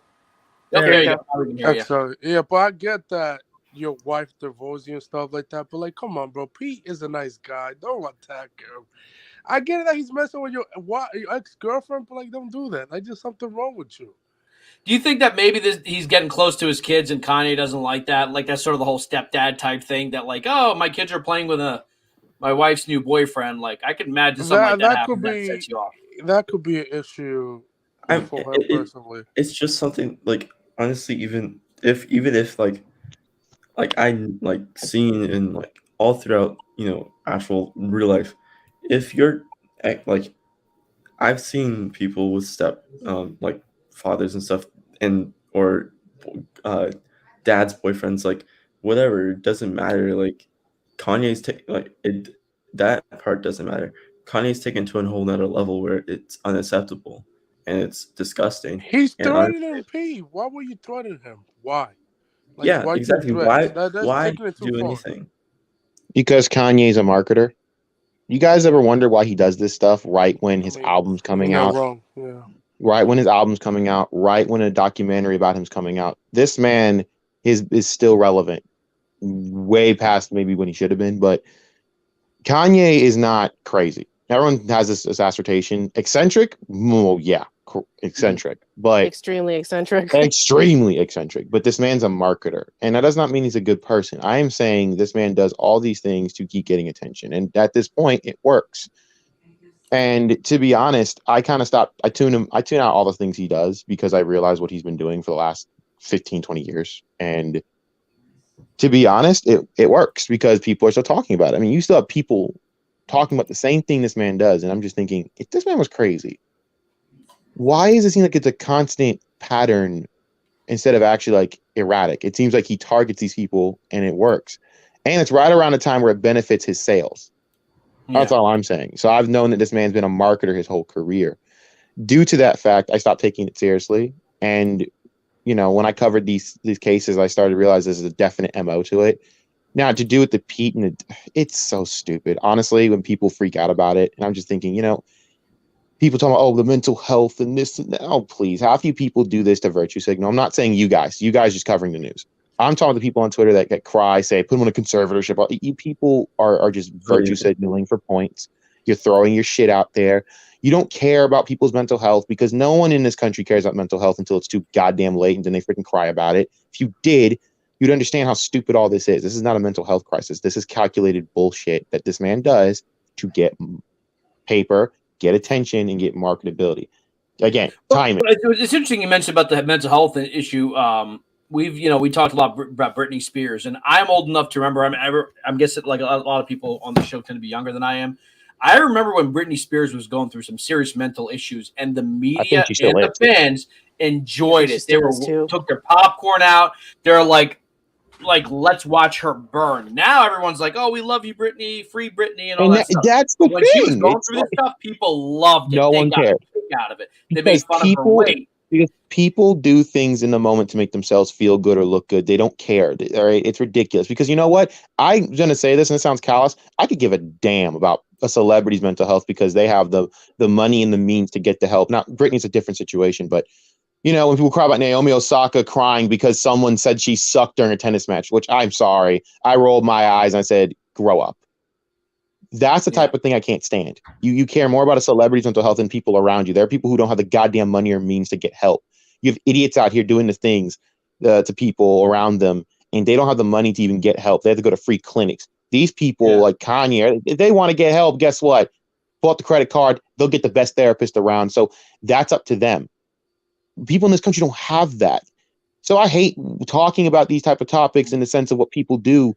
Because these people wanted are to so address full more of of the whole thing that what he said to Trevor Noah and the word he used on Trevor Noah. It's like, my God, I didn't see what he said to Trevor. I have my own opinions on Trevor, and they're not good.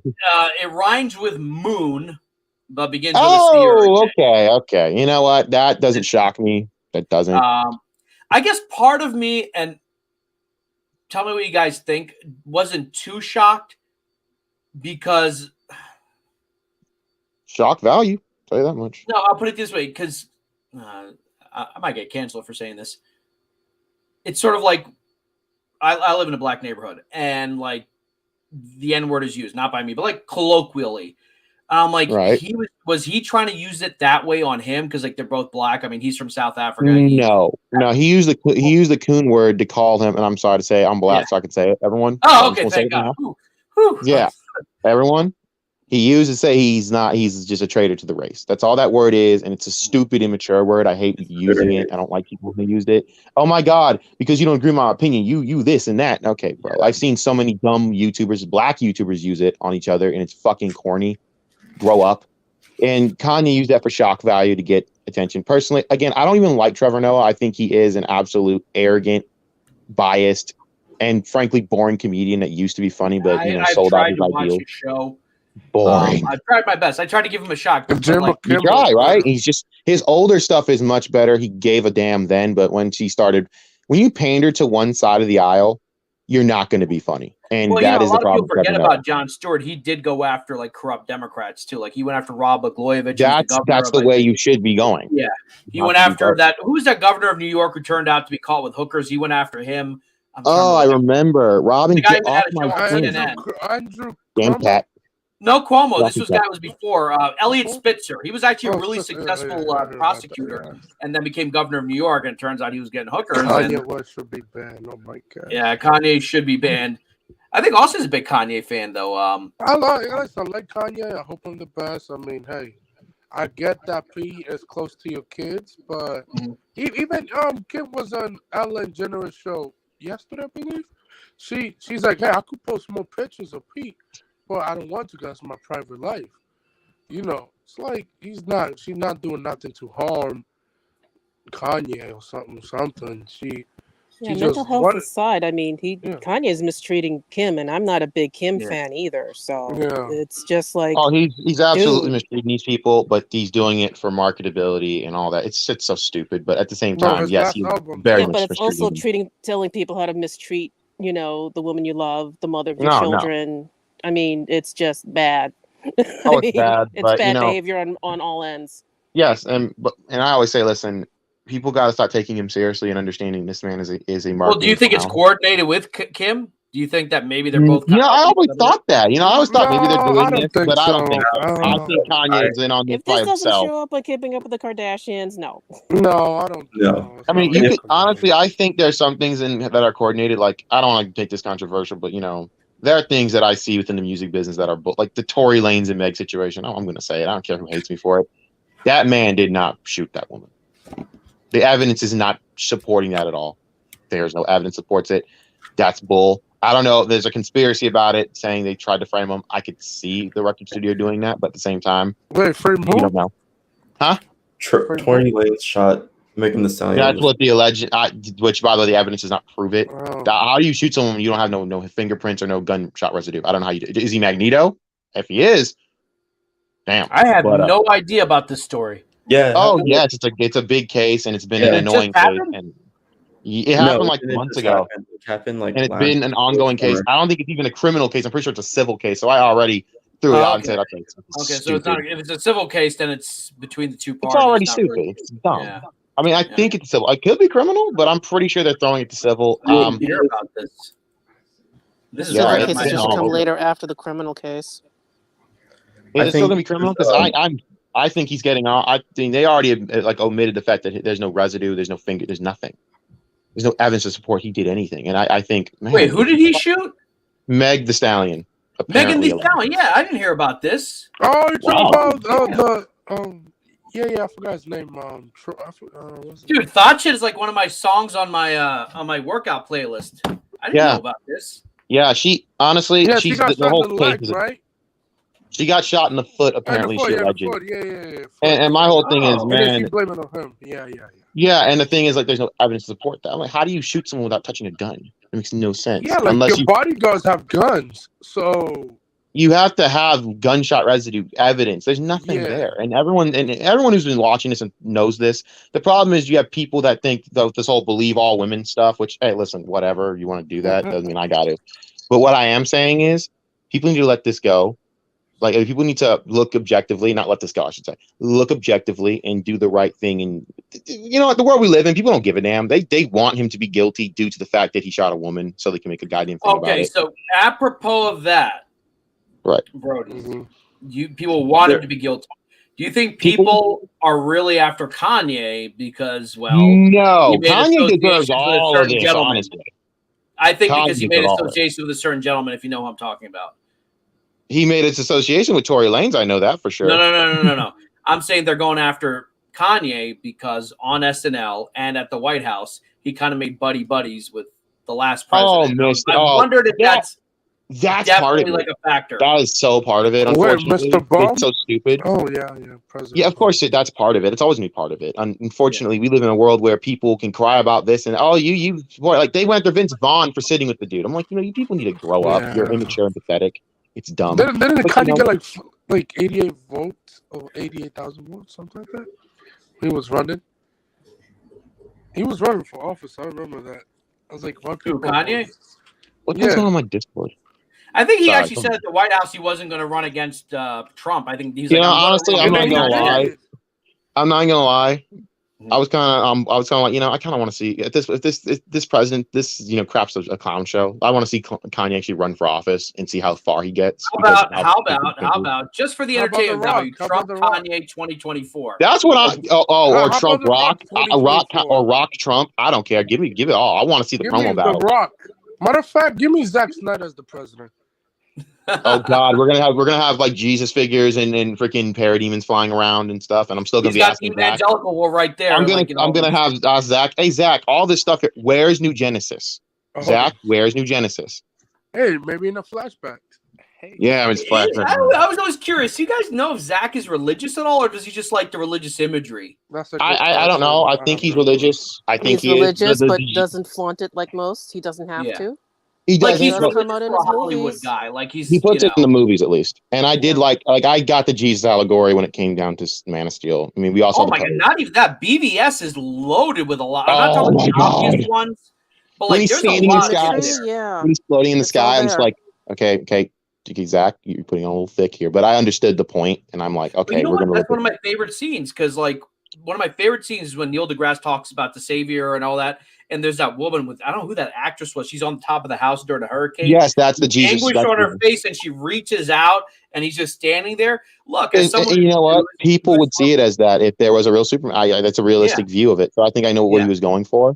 Yeah. By the way, I think people misunderstood that. He doesn't see himself like that, dude. I would love to do a panel where we just talk about shot by shot of BvS because yes, there's a lot of issues with that movie, but there's so much.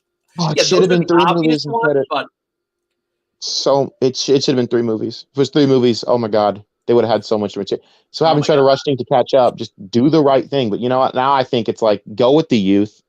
I think I understand how this generation kind of works with things. Like I think there's certain things within the youthful heroes that they have. Work with them and then kind of influx the old with the new. But I'd say start with the new, younger heroes. Start with people like Static, and Static's not even technically DC totally. But start with someone like him. Justice. Well, that's what I'm saying. Based on the young Justice Shock, aren't they? Or they do have Static in the, but it's sparingly. I don't know if they have the. We haven't heard anything since last year. DC Fandom, yeah.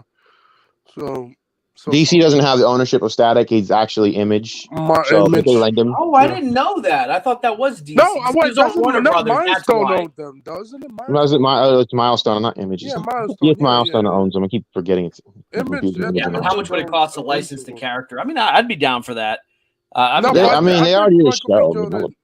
They're doing a movie, and I think they're doing a series, and I think that will get a lot of people going. I mean, he 100%. Is DC Spider-Man, if we're going to be honest. He's the Spider-Man of DC, if you think about it, and I think that's what the creator was going for, and I love it. That's why I like this character a lot. The success was in 2000. Remember the show? No, the show was great, and it actually, again, what I'm looking for. I'm kind of dreading is if they don't do it the way it should be, where they back in the day when they did the show, they talked with you when it came to racial issues instead of lecturing you and making you feel like a dumbass, which a lot of shows unfortunately do now. I want them to talk. Was hilarious in the show.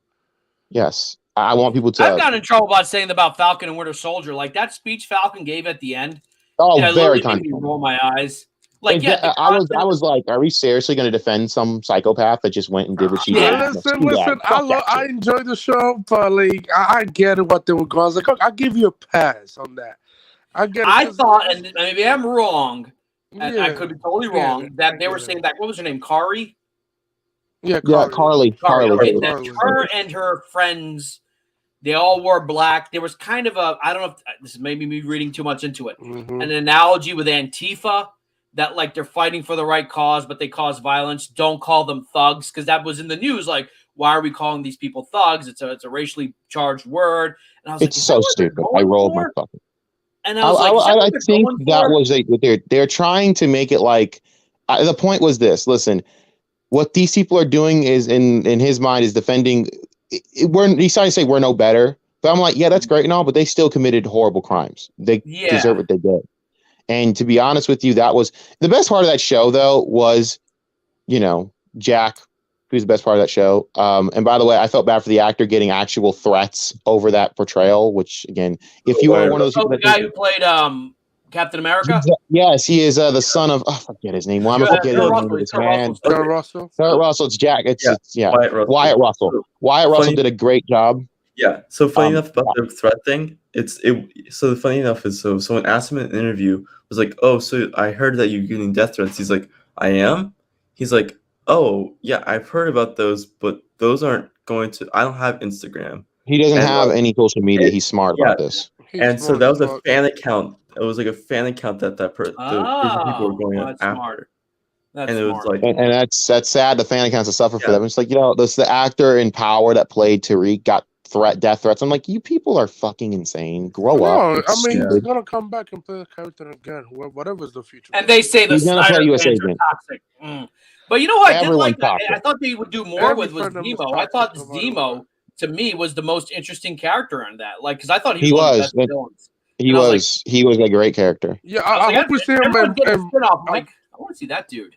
I hope we see him in the next Black Panther movie because he's locked up in Wakanda. He's locked up there. Yeah, you'll probably will see him there. He's locked up in that raft. Oh, the raft with Ross. Yeah. Oh, never mind. Yeah. Ross. Well, he got arrested at the end. Huh? He did get arrested. Yes. Yeah, the Jordan He got arrested.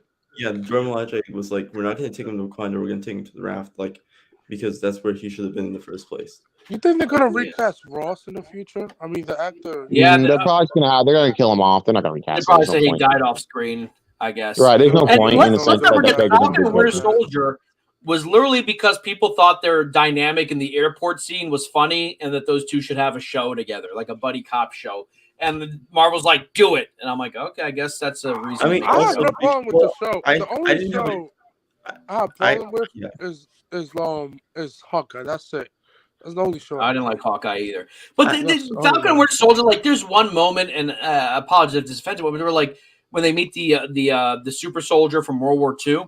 Yeah, America will never accept a black Captain America, and I'm like, I don't know if that message works. I mean, we just had a president. It doesn't work because you all just accepted a black king from another nation with a bunch of freaking metal, and no one's batting an eye at a black nation holding the most powerful metal in the world. But now you won't accept a black Captain America. Shut up! Sometimes I think these studios think that America is more racist than it actually is. I'm not saying it's not here and it's not real, but I was like, of course, but I think what he was saying was, but it's the world they portrayed that makes it stupid. Yeah, you portrayed a world if Luke Cage accepted black people already. If Luke Cage is canon, which now it is, Barack Obama was president in the MCU at some point. Well, hold on. Well, I would say this is the reason why he said that is because the way that he was treated when he took the super soldier serum is that he was locked up by the U.S. government and experimented on. That's why he was saying that the U.S. government will not accept a black Captain America. Is because even if you are a black man, because the U.S. government can't do shit about Wakanda, and so what they can do is about a man in their own society and their own government rising up to be the American hero, and they don't want that because they realize how it would empower the wrong people. That's what he was trying to say. It wasn't saying, I understand that. I just said that, like, in today's zeitgeist, I know that's a really prevalent message. I just think it doesn't work. I'm like, hey guys, I gotta go. I gotta go to work. I gotta go to work too. So thank you for having me on, guys. I'm gonna cut, and I'll be back tonight. Stella, you gonna be on for New Crew? I'm not sure. Okay, get in contact with Zaid. Yeah. All right, I'll see you guys later. See ya. I'm just gonna do my thing. All right, bye. All right, guys. Thanks for stopping by. Actually, I guess we got to wrap it up soon because I got to leave in like 10 minutes for work. So that's the thing. If Luke Cage, Obama was president in 2009. He was president. Well, now in Iron Man 3, there's a different president, vice president, but in Luke Cage, they mentioned Obama was president. So, like in the MCU timeline, it's like maybe he was president at a different point. No, Luke Cage isn't the canon to the MCU timeline because even if if you look on Disney Plus and they made it very clear what's canon, it's not canon, is that it's not in the MCU timeline category, it's not in the phases category, it's not in it's its own category in the Marvel Studios category. It's its own Defender saga. So in the MCU, there's never been a black president, I guess. Well, we don't know. We don't know. We don't know. But like, okay, so let's say the line was a little bit different. What if he had said America will never accept a black president? Wouldn't the audience be like, yeah, but we have. And a black vice president. And Indian, by the way. God, everyone forgets about the Indian part. She's half Indian. Yeah, from India. Yeah. Well, I mean, Daredevil's cut into the MCU. So well, see, here's the thing, and this is what kind of pissed me off, because it was canon. It was canon, and then they said, no, it's not. Right. The doctor's saying he will snap 5 years. Kingpin and Daredevil was both snapped during those 5 years and stuff like that. We don't know if Punisher, we don't know what happened to Punisher, Jessica, and then Luke Cage after those 5 years during those snaps. We don't know what happened to them. We only know about that's the thing. I thought they could easily, like, just combine it, because when Netflix licensed these characters, it was pretty obvious that this was part of the MCU canon. Like, they mentioned the Battle of New York, and now after the fact, because Kevin Feige doesn't like anything that's past PG-13. Well, he doesn't like no, it's not. No, it's not. It's not canon, because like there's characters have sex in those shows. Like Agents of S.H.I.E.L.D. still canon. But Agents of S.H.I.E.L.D. is not canon. It's canon. Yeah, it is. They mentioned Thanos' invasion. In the show, they have mentioned of stuff that happened. Season is canon. But what happened? Okay, what makes Agents of S.H.I.E.L.D. not canon is what happens in Loki is that you have a nexus point. A nexus point is what you have done is your purpose, and they said that the thing that happened with Phil Coulson in Avengers was his purpose, and his purpose after that was done. So he is no longer needed in that timeline. So Nick Fury. Is that a Punisher thing? No, that's in Loki. And Nick Fury, reviving Phil Coulson would have made the TVA come in there and deplete that timeline. So that's why. That's sort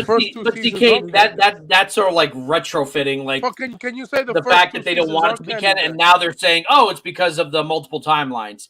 It was quite clear, like that was supposed to be one timeline. No one was saying in 2016 or 2015. By the way, these Netflix shows are an alternate timeline. No one was saying that. Now they're saying CW is asking which Netflix shows are canon. Daredevil is the only one that's canon. Well, here's the thing, and this is what I'm kind of worried about, and I've talked about this. Like everyone's excited about. They're not rebooting it. They're doing a soft reboot, but who's writing it? Are they going to write it like Hawkeye or Miss Marvel, or are they going to write it like Daredevil? That's what my worry is. Well, Echo got Punisher writers and Daredevil writers. Well, they do have for Echo's writers' room. They have the Daredevil and Punisher writers in there. So, so they're keeping some people from that Netflix crew in part of the writers. Yeah, bring back. But one question is, will they keep that intensity of the? When I'm talking about like the intensity of the story writing, the storytelling. I don't know. That's why I'm really. I do really think worried about when we see Daredevil again, I think it's gonna be TVAMM, whatever is that shit. Okay, maybe. Yeah, I think that's gonna happen because it just have it connected to the MCU, and then you could have your Reddit or Marvel shows there.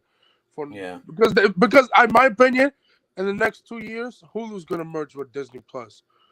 Maybe, maybe that's possible because there's a lot of content on Hulu. I don't know if they want to put on Disney Plus, but if they do, the R-rated stuff. Fingers crossed. All right, guys, I do have to wrap it up. Unfortunately. We didn't get to Britney, and I think I had one more thing. Oh, Kenobi. I can talk about that Thursday. I want to thank everyone for being here today. I want to thank Stella. I want to thank Caden, of course, our producer, Austin, Enoch, Anthony, RJ, and whoever else I'm forgetting. Eddie, Jimbo. Eddie Diaz. He spoke a lot today. Thank you, Eddie. Just teasing, Eddie, and you guys are always welcome to JIVIN with Jack. I appreciate it. Tomorrow night on the part of the Pantheon, Austin is going to be interviewing Brian, Master of None. If you missed yesterday's show, if you're a Star Trek fan, make sure you tune into that because he's talking about Picard and Discovery's finale. So if you're a Star Trek fan, make sure you tune into that. If you happen to miss this show live or any of our shows live, just follow Poindexter Lounge, and everything is there for you. Bye, everybody. All right, folks, thank you so much for being here. And remember, this is my tagline that I came up with because I couldn't come up with one. JIVIN with Jack. It's not a brand. It's a lifestyle.